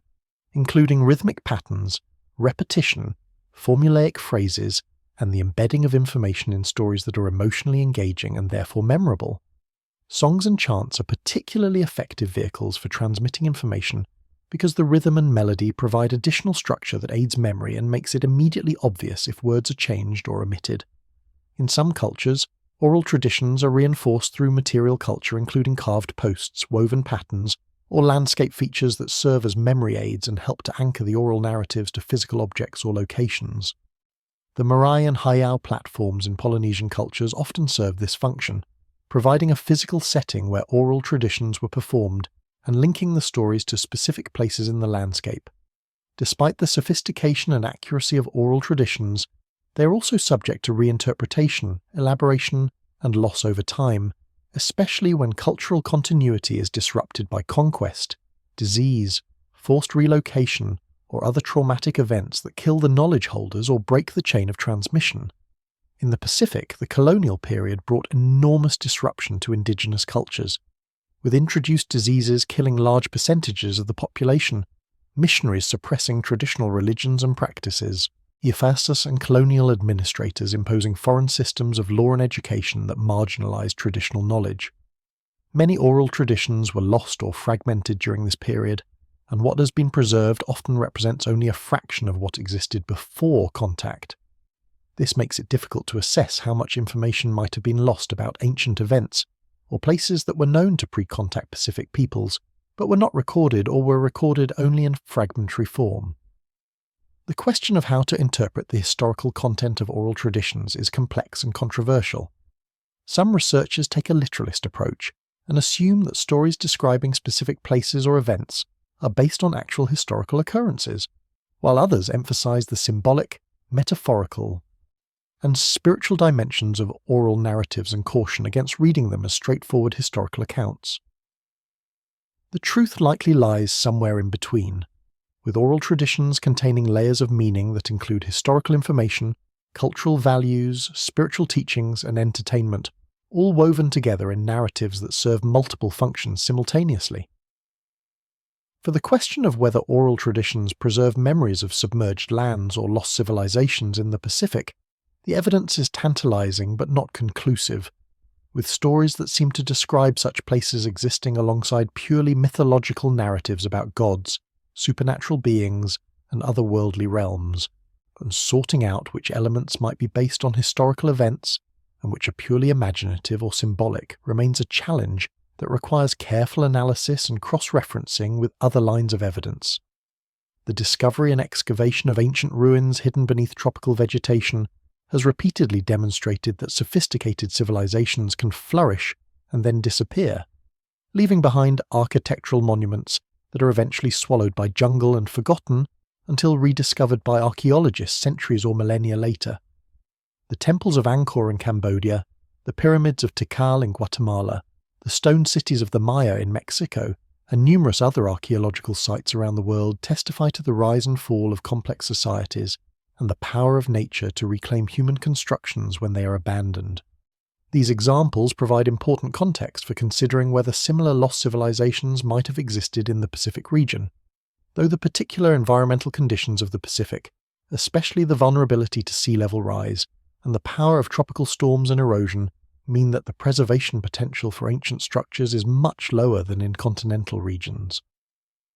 One of the most striking examples of a Pacific civilization that collapsed and was largely forgotten before being rediscovered by archaeologists is Nan Madol in Micronesia. Discussed earlier in this narrative, the site was abandoned around the 17th century and was already in ruins when European explorers first encountered it in the 19th century, though local people maintained some knowledge of its history through oral tradition. The scale and sophistication of Nan Madol challenged European assumptions about the capabilities of Pacific Island societies and demonstrated that complex political structures and monumental architecture were possible even on relatively small and remote islands. The rediscovery and study of Nan Madol helped to inspire more systematic archaeological research in the Pacific and contributed to a growing recognition that Pacific Island societies had rich and complex histories that deserved serious scholarly attention. In Southeast Asia, the discovery of ancient temple complexes such as Angkor Wat in Cambodia and Borobudur in Indonesia revealed the existence of powerful kingdoms and sophisticated artistic traditions that had been lost or forgotten after the decline of the civilizations that built them. These discoveries occurred in the 19th and 20th centuries as colonial officials and explorers began to systematically survey and document archaeological sites in regions that had been little known to Western scholars. The excavation and restoration of these sites has provided invaluable information about the history, religion, art, and technology of ancient Southeast Asian civilizations, and has demonstrated that tropical regions, far from being cultural backwaters as was once assumed, were home to some of the most advanced and creative societies in the pre-modern world. The question that emerges from these examples is whether there might be similar undiscovered or poorly understood archaeological sites in the Pacific region that could shed light on the question of ancient civilizations and their possible connection to legends of sunken lands. The challenge is that most Pacific islands are small and have been fairly thoroughly surveyed by archaeologists, and the jungle is less dense on many Pacific islands than in the tropical regions of Southeast Asia or Central America, making it less likely that large ruins have been completely overlooked. However, there are still areas, particularly in the interior mountains of larger islands such as New Guinea, that have not been systematically surveyed for archaeological sites. And it is possible that unknown ruins or structures exist in these remote and inaccessible areas. Another possibility is that important archaeological sites exist in the coastal zones that are now underwater due to sea level rise, as discussed earlier in the context of underwater archaeology. If there were significant settlements or monuments constructed on coastal plains during the Ice Age or early post-glacial period, when sea levels were lower, then the remains of these sites would now be submerged and would require underwater survey and excavation to locate and study. The challenges of underwater archaeology, including the expense, the technical difficulties, and the destructive effects of waves and currents on underwater sites, mean that such research has been limited in the Pacific. But the potential for important discoveries remains if resources and technology can be brought to bear on the problem. A third possibility is that some ancient structures or settlements have been completely destroyed by natural processes such as erosion, volcanic eruptions, earthquakes, or vegetation growth, leaving no visible traces that would attract the attention of archaeologists. In volcanic regions, entire settlements can be buried under ash or lava, as famously occurred at Pompeii in Italy, and while such burial can actually preserve structures remarkably well, it also makes them difficult to find unless the burial event is documented in historical records or unless modern surveying techniques such as ground-penetrating radar happen to pass over the buried features. In the Pacific, where many islands are volcanic and where eruptions are common, it is possible that some ancient sites have been buried and remain undiscovered, though again the small size of most islands means that the total area where such sites could exist is relatively limited. The question of whether a lost continent or advanced ancient civilization existed in the Pacific has attracted attention not only from academic researchers, but also from popular writers, alternative historians, and individuals who believe that mainstream science has overlooked or suppressed evidence of human antiquity and achievement. The legendary continents of Mu and Lemuria, which featured prominently in esoteric and occult literature of the 19th and early 20th centuries, were described as vast Pacific landmasses that were home to advanced civilizations before being destroyed by cataclysms and sinking beneath the ocean. These ideas were popularized by writers such as James Churchward, who claimed to have discovered ancient tablets in India that described the continent of Mu and its destruction, and Augustus Le Plongeon, who interpreted Maya ruins in Mexico as evidence of connections to a lost Pacific civilization. The theories of Churchward and others were based on a mixture of genuine geographical puzzles, misinterpretations of mythology and archaeology, and pure speculation, and they were quickly rejected by mainstream scholars as lacking credible evidence.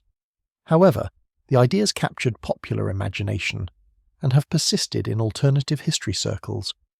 often being elaborated with additional claims about advanced technology, psychic powers, and connections to extraterrestrial visitors that further distance these narratives from scientific plausibility.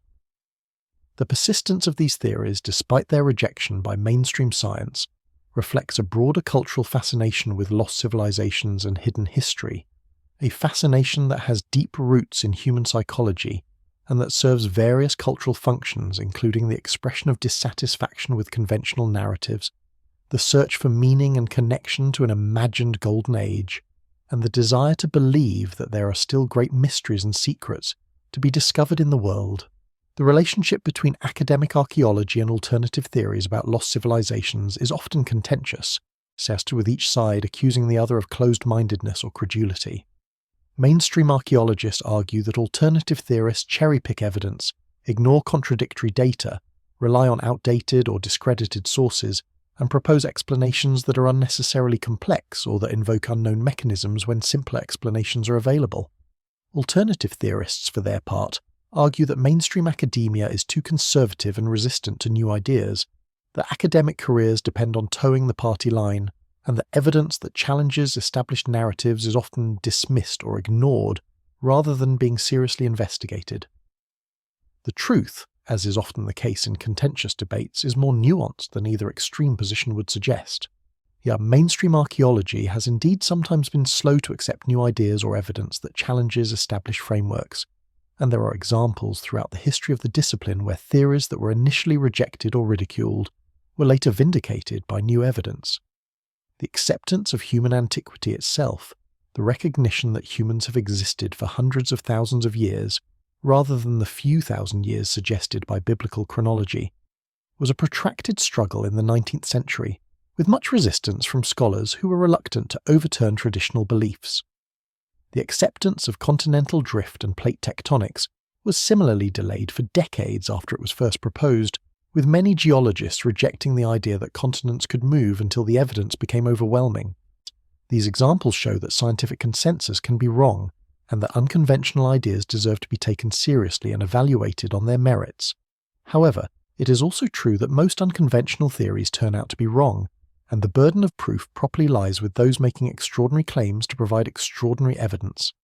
The theories of lost Pacific continents and advanced prehistoric civilizations remain on the fringe of scholarly discourse, not because of conspiracy or closed-mindedness, but because the evidence presented in their favor has not been sufficient to convince experts who have spent their careers studying the relevant data. This does not mean that all such theories are necessarily false, or that no new discoveries will ever require revision of our understanding of Pacific prehistory, but it does mean that absent compelling evidence, the default position should be skepticism rather than belief.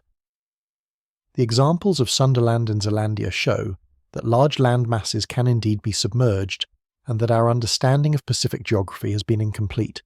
So the door remains open to further discoveries that might require reconsideration of what was possible in the ancient Pacific. Long before humans developed writing, agriculture, or cities, our ancestors were creating art, and the oldest surviving artworks provide precious glimpses into the minds and lives of people who lived tens of thousands of years ago. Cave paintings in Europe, Africa, and Asia depict animals, human figures, and abstract symbols in compositions that demonstrate sophisticated artistic skill and symbolic thinking. And portable art objects, including carved figurines, decorated tools, and jewellery made from shells, bones, and stones, show that aesthetic sensibility and the desire to create beautiful objects are ancient and universal human traits. In the Pacific region, ancient art traditions have left traces in the form of rock art, carved objects, decorated pottery, and architectural features that provide information about the beliefs, practices, and cultural achievements of prehistoric peoples. Rock art sites are found throughout the Pacific region, with pictographs and petroglyphs decorating rock faces, cave walls, and boulders in locations from Australia to Easter Island to the Pacific northwest coast of North America. The subjects depicted include human figures, animals, geometric patterns, and abstract symbols that may have had religious, ceremonial, or instructional significance. Dating rock art is notoriously difficult because the pigments used in pictographs are often organic materials that have degraded over time, and petroglyphs, which are carved or pecked into rock surfaces, cannot be directly dated at all, unless they are covered by datable deposits, or unless the weathering of the carved surface can be measured. Despite these challenges, some Pacific rock art has been shown to be quite ancient, with some Australian Aboriginal rock art sites dating back at least 30,000 years, and possibly much older. The Lapita pottery mentioned earlier as a marker of the Austronesian expansion into the Pacific is notable not only for its distinctive geometric decoration, but also for what it reveals about the artistic traditions and cultural values of the people who created it. The intricate patterns stamped and incised into the clay before firing show a concern for aesthetic effect and symbolic communication that goes beyond mere functional pottery making, and the consistency of design motifs across vast distances suggests that these patterns had cultural significance and were part of a shared artistic language that helped to maintain cultural identity among dispersed populations. The disappearance of the Lapita pottery tradition after a few hundred years, with later Polynesian pottery being much simpler or absent altogether in some regions, raises questions about cultural change and the loss of artistic traditions that once were important, but were abandoned for reasons that are not entirely clear. Monumental stone carving represents another major artistic achievement of Pacific cultures, with the moai of Easter Island being the most famous examples, but far from the only ones. The tikis of the Marquesas Islands, the carved wooden posts of the Maori meeting houses in New Zealand, the stone figures at temple sites throughout Polynesia, and the petroglyphs carved into boulders and cliff faces across the Pacific all demonstrate sophisticated artistic traditions and the importance of visual symbolism in Pacific cultures. The investment of time and skill required to create these artworks indicates that art was not a marginal activity engaged in only during leisure time, but rather was central to cultural and religious life,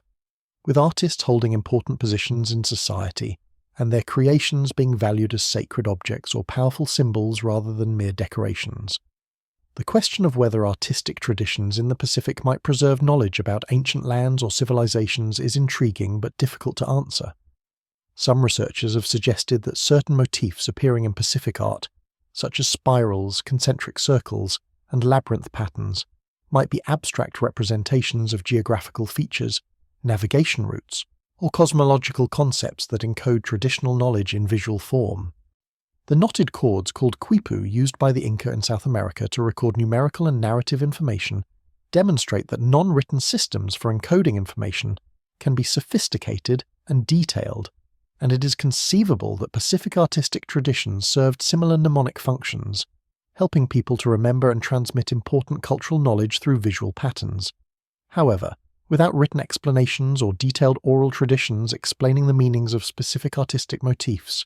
interpreting ancient art remains highly speculative and subject to the danger of projecting modern assumptions and desires onto ambiguous images. As we approach the present day and consider the current state of knowledge about Pacific prehistory and the question of lost lands and civilizations, we find ourselves standing at a threshold where traditional knowledge, archaeological evidence, geological research, and advanced technology are beginning to converge in new ways that offer unprecedented opportunities for discovery and understanding. Satellite mapping, seafloor sonar surveys, climate modelling, genetic sequencing, and a host of other modern technologies are providing tools that previous generations of researchers could only dream of. And these tools are being applied to questions about Pacific prehistory with increasing sophistication and success. At the same time, there is growing recognition of the value of indigenous knowledge and oral traditions as sources of information that complement and sometimes challenge the findings of Western science, leading to more collaborative and inclusive approaches to research. The mapping of the Pacific Ocean floor has been dramatically improved by satellite altimetry, which measures tiny variations in the height of the ocean surface that reflect the topography of the seafloor below. Areas where the seafloor is elevated, such as underwater mountains and ridges, create slightly higher sea surface due to the gravitational attraction of the additional mass, while areas where the seafloor is depressed, such as ocean trenches, create slight dips in the sea surface. By measuring these variations with extreme precision from space, scientists can create detailed maps of seafloor topography without having to send ships to survey every area directly. This technology has revealed numerous previously unknown seamounts, plateaus, and other features that might have been islands during periods of lower sea level, providing new targets for investigation and raising new questions about what might have existed in those locations during human prehistory. Autonomous underwater vehicles and remotely operated submersibles, equipped with high-resolution cameras, sonar, and sampling equipment, are making it possible to explore and map underwater sites at depths and in locations that were previously inaccessible. These technologies are being used to study underwater volcanic features, to search for hydrothermal vents and their associated biological communities, and to investigate shipwrecks and potentially submerged archaeological sites. The cost of underwater exploration remains high and limits the scope of research that can be undertaken, but as technology improves and becomes more affordable, the possibilities for systematic underwater archaeological survey in the Pacific are expanding. Some researchers have proposed that searching for submerged settlements should be a priority for Pacific archaeology, arguing that the evidence of human activity during the critical period of sea level rise at the end of the Ice Age is most likely to be found on the now submerged continental shelves rather than on land. Climate models that simulate the conditions of the past Ice Age and the subsequent warming period are becoming increasingly sophisticated, incorporating more detailed information about ocean currents, atmospheric circulation, ice sheet dynamics, and the interactions between different components of the climate system. These models can be used to reconstruct what the climate and environment would have been like in different parts of the Pacific at different times, providing context for understanding human settlement patterns and environmental challenges. When combined with paleoclimate data from coral cores, ice cores, and other natural archives, climate models help to create a comprehensive picture of how the Pacific environment changed during human prehistory and how those changes would have affected the people living in the region. Genetic research continues to advance rapidly, with new techniques allowing the sequencing of ancient DNA from increasingly small and degraded samples, and the detection of subtle patterns of population mixing and migration that were invisible with earlier methods. The growing databases of genetic information from Pacific populations are being used to test hypotheses about migration routes, the timing of population movements, and the relationships between different groups, providing insights that complement and sometimes challenge the interpretations based on archaeology and linguistics. The detection of unexpected ancestral components in some populations, such as the Native American ancestry found in some Polynesian groups, demonstrates that genetic research can reveal contacts and interactions that left no obvious archaeological traces, and suggests that the prehistory of the Pacific was more complex and interconnected than previously thought. To understand the Pacific and its islands, we must remember that for the peoples who have lived there for thousands of years, the ocean is not a barrier but a highway, not an empty void but a living environment rich with resources and meaning. Traditional Pacific cultures developed sophisticated relationships with the ocean environment, understanding its moods and seasons, knowing where to find fish and other marine resources, and viewing the sea as a source of life and spiritual power, rather than as a dangerous adversary to be feared and avoided. This ocean-centered worldview is fundamentally different from the land-centered perspective of most continental cultures, and it shaped every aspect of Pacific Island life from subsistence practices to social organisation to spiritual beliefs and artistic expression. The traditional Polynesian navigator, trained from childhood to read the signs of sky and sea, Marie possessed a kind of knowledge that is difficult for modern people to fully comprehend, a knowledge that was practical and empirical, but also deeply spiritual and embedded in a cosmology that saw the ocean as a realm of gods and ancestors, as well as a physical space to be traversed. The navigation chants that guided voyagers across thousands of miles of open water were not merely technical instructions, but were sacred knowledge that connected the navigator to the ancestral voyagers who had made the same journeys in the past, and to the gods who controlled winds and currents.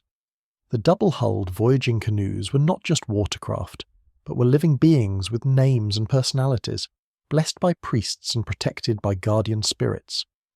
The act of voyaging was not simply travel, but was a spiritual journey that tested the courage and skill of the crew and renewed the bonds between separated communities.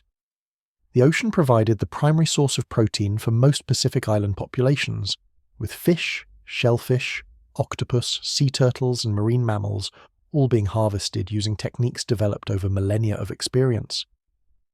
Fishing methods varied from simple hand lines to elaborate fish traps, nets, and weirs constructed in lagoons and coastal waters, and some techniques showed remarkable sophistication and understanding of fish behaviour. The Hawaiians constructed stone-walled fish ponds that enclosed portions of the coastline and were managed as sustainable aquaculture systems, used with young fish entering through sluice gates and being raised to maturity in the protected pond environment before being harvested. These fish ponds were among the most productive food sources in ancient Hawaii, and demonstrated a level of environmental management and long-term planning that contradict stereotypes about primitive societies living hand-to-mouth. The spiritual and mythological importance of the ocean in Pacific cultures is reflected in creation myths that describe the world emerging from primordial waters, in stories of gods and supernatural beings who dwell beneath the waves, and in beliefs about the ocean as a pathway between the realm of the living and the realm of the dead. Many Pacific cultures believe that the spirits of the deceased travelled over or under the ocean to reach the afterlife, and this belief was often associated with specific departure points on islands where spirits were thought to leave the earthly realm. The ocean was also seen as a source of mana, the spiritual power that infused all things, but was particularly concentrated in certain places, objects, and individuals. High chiefs and navigators were believed to possess great mana, derived in part from their connections to the ocean and their ancestors who had been great voyagers. The question of whether these spiritual and mythological relationships with the ocean contain encoded memories of historical events, including the submergence of ancestral lands, is fascinating but difficult to prove or disprove. Many researchers are skeptical of reading historical content into myths that are clearly structured by religious and symbolic concerns, rather than historical documentation, but others point to cases where mythological narratives have proven to contain accurate information about past events or places when properly interpreted. The Aboriginal Australian stories about submerged coastlines provide one example where mythology and science converge, and similar correspondences might exist in Pacific oral traditions if we knew how to read them correctly. The challenge is to distinguish between genuine historical memory and symbolic or metaphorical content without projecting our own expectations and assumptions onto the material. The geological forces that have shaped the Pacific Basin over millions of years continue to operate today, reminding us that the Earth is dynamic and ever-changing, and that the geography we see around us is only a snapshot in an ongoing process of creation and destruction. Earthquakes shake the ground, volcanoes erupt and build new land, tectonic plates collide and pull apart, sea levels rise and fall in response to climate changes both natural and human-caused, and the slow but relentless processes of erosion and sedimentation reshape coastlines and landscapes. For people living in the Pacific region, these geological forces are not abstract scientific concepts, but are immediate realities that affect daily life and that require adaptation and resilience. The Pacific Ring of Fire, the zone of intense volcanic and seismic activity that encircles the Pacific Basin, is the most geologically active region on Earth,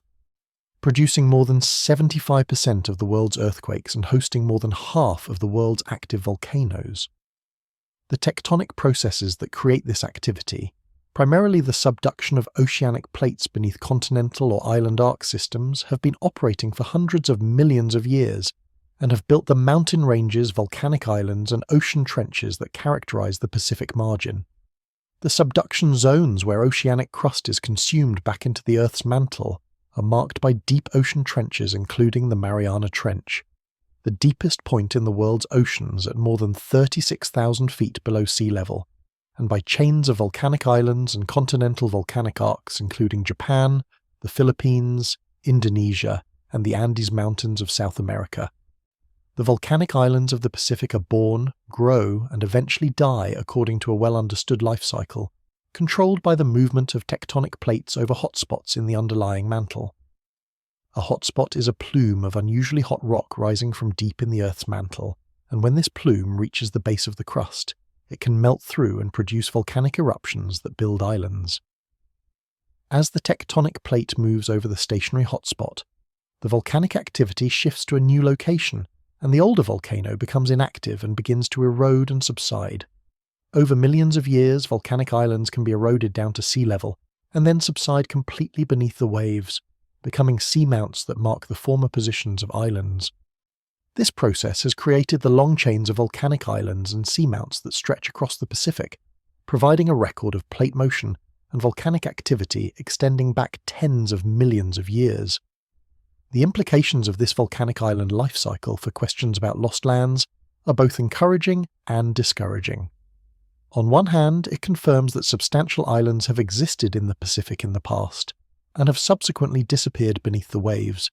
demonstrating that the concept of submerged lands is geologically valid. On the other hand, the timescales involved are typically millions of years, far longer than the period of human existence, meaning that most submerged seamounts disappeared long before humans evolved, and could not be the source of human memories or archaeological evidence. However, there are exceptions to this general pattern, as some volcanic islands can subside or be destroyed much more rapidly due to catastrophic events such as caldera collapses, flank failures, or explosive eruptions that destroy the edifice of the volcano. These rapid changes are relatively rare but do occur, and they provide a potential mechanism by which inhabited islands could be destroyed or severely reduced in size within human memory.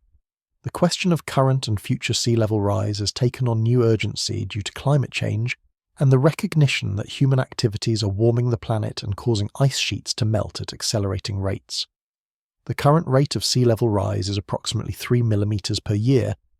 which may seem small but represents a significant acceleration compared to the average rate over the past few thousand years,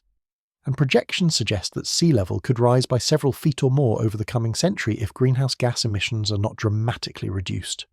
For low-lying Pacific islands and atolls, many of which rise only a few feet above current sea level, this prospect is existential, threatening to inundate entire nations and force populations to relocate.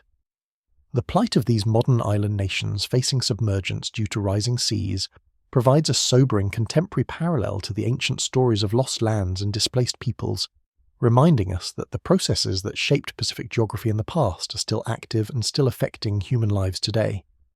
The transformation of islands by human activity and the development of sustainable land management systems provide another dimension to our understanding of Pacific prehistory and the capabilities of ancient societies. When Polynesian settlers arrived on uninhabited islands, they encountered pristine ecosystems that had evolved in isolation and were often dominated by endemic species found nowhere else in the world. These ecosystems were typically fragile and vulnerable to disruption, and the arrival of humans, along with the rats, pigs, dogs, and chickens they brought with them, set in motion dramatic ecological changes that reshaped island environments within a few centuries or even a few generations. The transformation of landscapes through deforestation, the extinction of native birds and other animals, the introduction of invasive species and the establishment of agricultural systems demonstrates both the power of human agency to reshape environments and the potential for these changes to lead to resource depletion and societal stress. The case of Easter Island has already been mentioned as an example of environmental degradation leading to societal problems, but similar patterns appear on many other Pacific islands, where archaeological and paleoecological evidence reveals significant environmental changes following human arrival.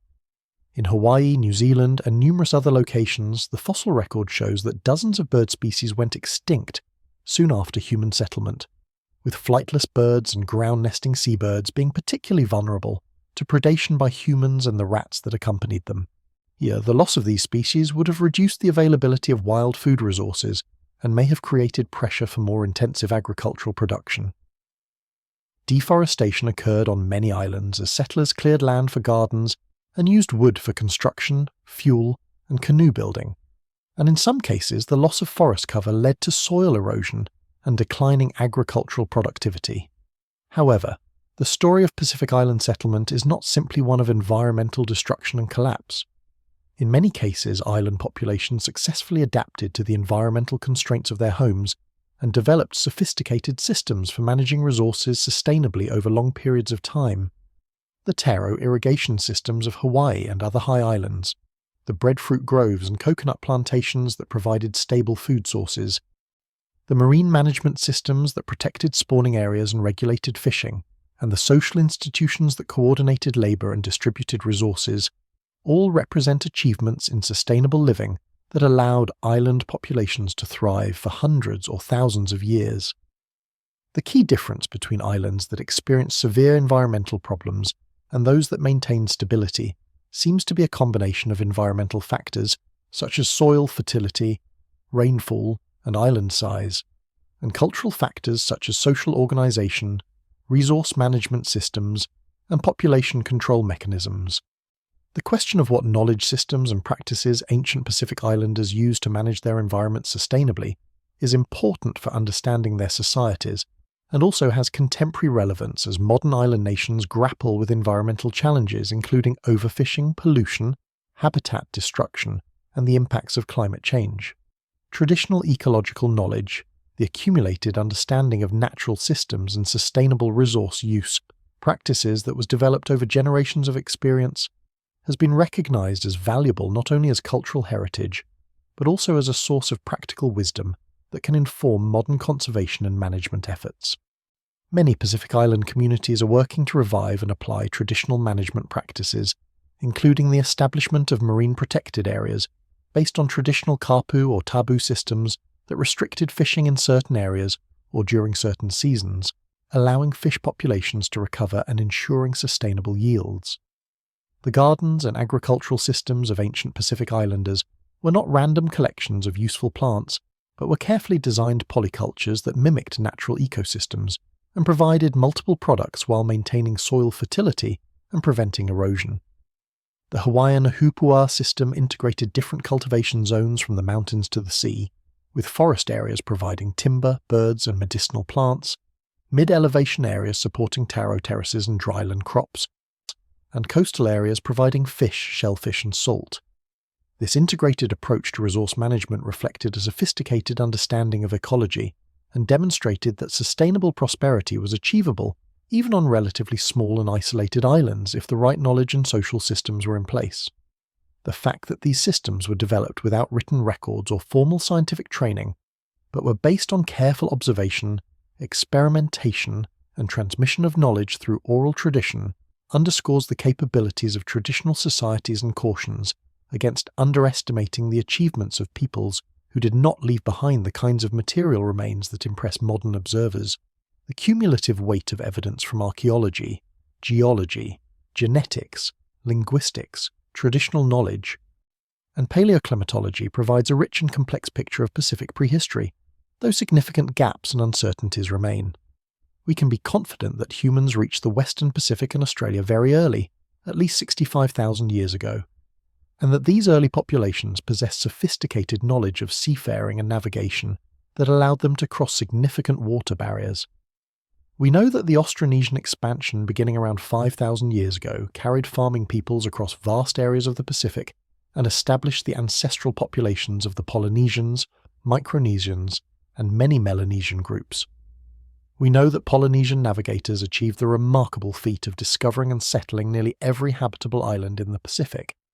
including remote locations thousands of miles from their nearest neighbours, demonstrating capabilities that continue to inspire awe and respect. We also know that sea levels were dramatically lower during the Ice Age, and that substantial areas of land that are now submerged were exposed and available for human habitation, with Sunderland being the clearest and most important example, but with other regions also affected.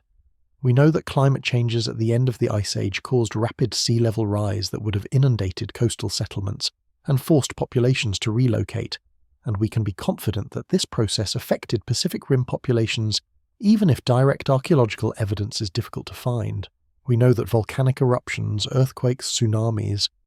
and other catastrophes have affected Pacific Islands throughout history and prehistory, and that these events would have had devastating impacts on local populations and could be remembered in oral traditions.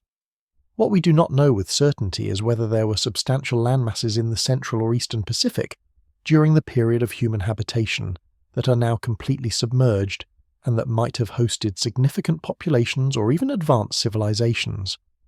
The geological evidence suggests that most of the Pacific Ocean floor is too deep for sea level changes to have made a major difference, and that the seamounts and plateaus that do exist either subsided too long ago to be relevant to human history or are still partially above water and are known to us as existing islands. However, the complexity of Pacific geology and the limitations of current mapping and exploration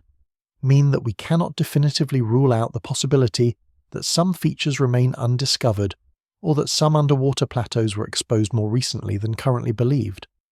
The mythological and traditional knowledge evidence is intriguing but ambiguous, with stories that seem to describe lost lands and catastrophic submergence appearing in many Pacific cultures, but with the interpretation of these stories being contested and uncertain. The similarities between stories from widely separated cultures could indicate genuine memories of shared historical experiences, or they could reflect universal human concerns with catastrophe and loss, or they could be the result of diffusion and borrowing between cultures in more recent times. Without independent corroborating evidence, it is difficult to use mythology alone to reconstruct historical events.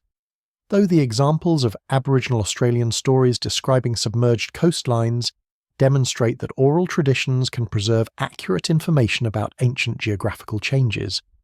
the question of lost Pacific civilizations thus remains open, neither proven nor definitively disproven, an intriguing possibility that continues to motivate research and speculation. The responsible position is to remain open to evidence while maintaining healthy skepticism about claims that are not adequately supported, to continue investigating using the best available methods and technologies, and to respect both the scientific process and the traditional knowledge systems that represent different ways of understanding the past. The Pacific Ocean still holds secrets, and the combination of advancing technology, interdisciplinary research, and collaboration between scientists and indigenous knowledge holders offers hope that some of these secrets may yet be revealed. The question of what we can learn from Pacific prehistory extends beyond purely historical curiosity to encompass broader lessons about human resilience, cultural adaptation, environmental sustainability, and the importance of preserving diverse knowledge systems.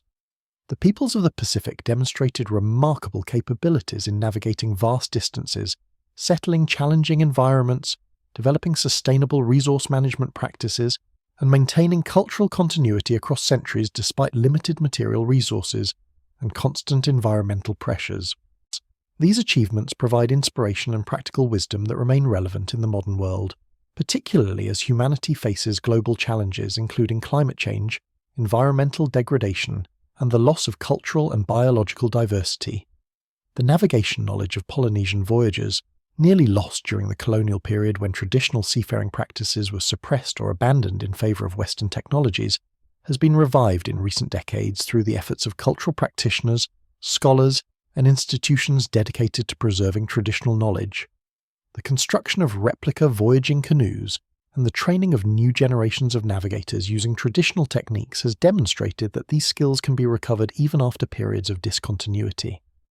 And the successful completion of the long-distance voyages using traditional navigation methods has validated the accuracy of traditional knowledge and the capabilities of ancient voyagers. This revival of traditional navigation has become a source of cultural pride and identity for Pacific Island communities, and has demonstrated the value of hands-on experiential learning and the transmission of practical skills through mentorship and practice. The traditional resource management systems developed by Pacific Island societies offer models for sustainable living that are increasingly relevant as modern industrial societies confront the limitations and environmental costs of unlimited growth and consumption. The traditional kapu and tabu systems that regulated fishing, the Ahupua land division system that integrated resource use from mountains to sea, the sophisticated understanding of seasonal cycles and ecosystem dynamics that guided planting and harvesting, and the social institutions that coordinated communal labour and equitable distribution of resources all represent alternative approaches to organising human relationships with the environment that emphasise long-term sustainability over short-term exploitation. While these traditional systems cannot simply be transplanted into modern contexts without adaptation, they provide valuable insights into how societies can live within environmental limits and maintain prosperity across generations. The importance of oral tradition and the transmission of cultural knowledge across generations is another lesson that emerges from considering Pacific prehistory. In societies without writing, the maintenance of essential knowledge depended on the dedication of individuals who committed themselves to learning and passing on the traditions, and on social institutions that supported and valued this transmission. The loss of traditional knowledge that occurred during the colonial period, when elders died without passing on their knowledge, and when younger generations were educated in Western schools that marginalized or denigrated traditional culture, represents a tragic squandering of accumulated wisdom and capability. The efforts to document and revive traditional knowledge in recent decades have recovered some of what was lost. But much is gone forever, underscoring the fragility of oral traditions and the importance of supporting knowledge transmission before it is too late. The resilience and adaptability demonstrated by Pacific Island societies in the face of environmental challenges, natural disasters, and cultural disruptions provide hope that human communities can survive and thrive even in difficult circumstances if they possess appropriate knowledge, social institutions, and cultural values. The fact that Pacific peoples successfully colonized nearly every habitable island in the ocean, adapted to environments ranging from tropical atolls to temperate mountain islands, survived periods of environmental stress and resource scarcity, and maintained their cultural identities despite centuries of colonialism and modernization, demonstrates the power of human ingenuity and cultural resilience. These achievements remind us that pessimism about humanity's ability to address contemporary challenges is not necessarily warranted, and that solutions to seemingly intractable problems may be found by looking to the wisdom of traditional societies and the creative potential of human cultures. As we look toward the future of research on Pacific prehistory and the question of lost lands and ancient civilizations, several promising directions emerge. Continued advances in underwater exploration technology, including autonomous vehicles capable of surveying large areas of seafloor at high resolution, offer the possibility of discovering archaeological sites on submerged continental shelves that have been impossible to locate with previous methods. Systematic surveys of the most promising areas, particularly the shallow continental shelves around island groups that were exposed during the Ice Age, could yield important discoveries that would transform our understanding of human settlement patterns and coastal adaptations during the period of sea level rise.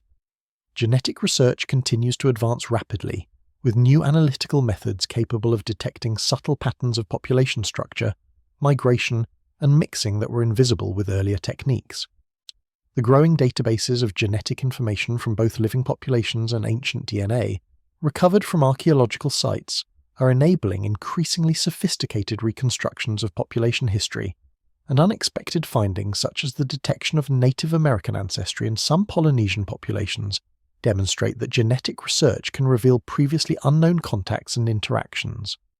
Future genetic studies may identify additional surprises that require revision of migration models and settlement chronologies, and the combination of genetic data with archaeological, linguistic, and traditional knowledge will provide increasingly robust and detailed pictures of Pacific prehistory. Climate modeling and paleoclimate reconstruction are becoming more sophisticated as computing power increases and more data becomes available from natural archives such as coral cores, ice cores, and lake sediments. The ability to simulate past climate conditions at high spatial and temporal resolution will help researchers understand how environmental changes affected human populations and will provide context for interpreting archaeological findings and traditional knowledge about past conditions.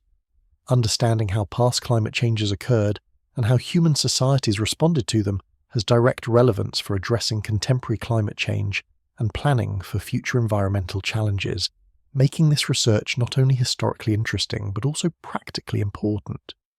The integration of indigenous knowledge and Western science represents another frontier in Pacific research, with growing recognition that traditional knowledge systems contain valuable information and insights that complement scientific approaches and sometimes reveal aspects of reality that scientific methods miss or undervalue. Collaborative research projects that bring together indigenous knowledge holders and academic researchers, that respect indigenous intellectual property and cultural protocols, and that ensure that research benefits flow back to the communities involved, are becoming more common and are producing results that are richer and more nuanced than either knowledge system could achieve alone. This collaborative approach recognizes that there are multiple valid ways of knowing and understanding the world,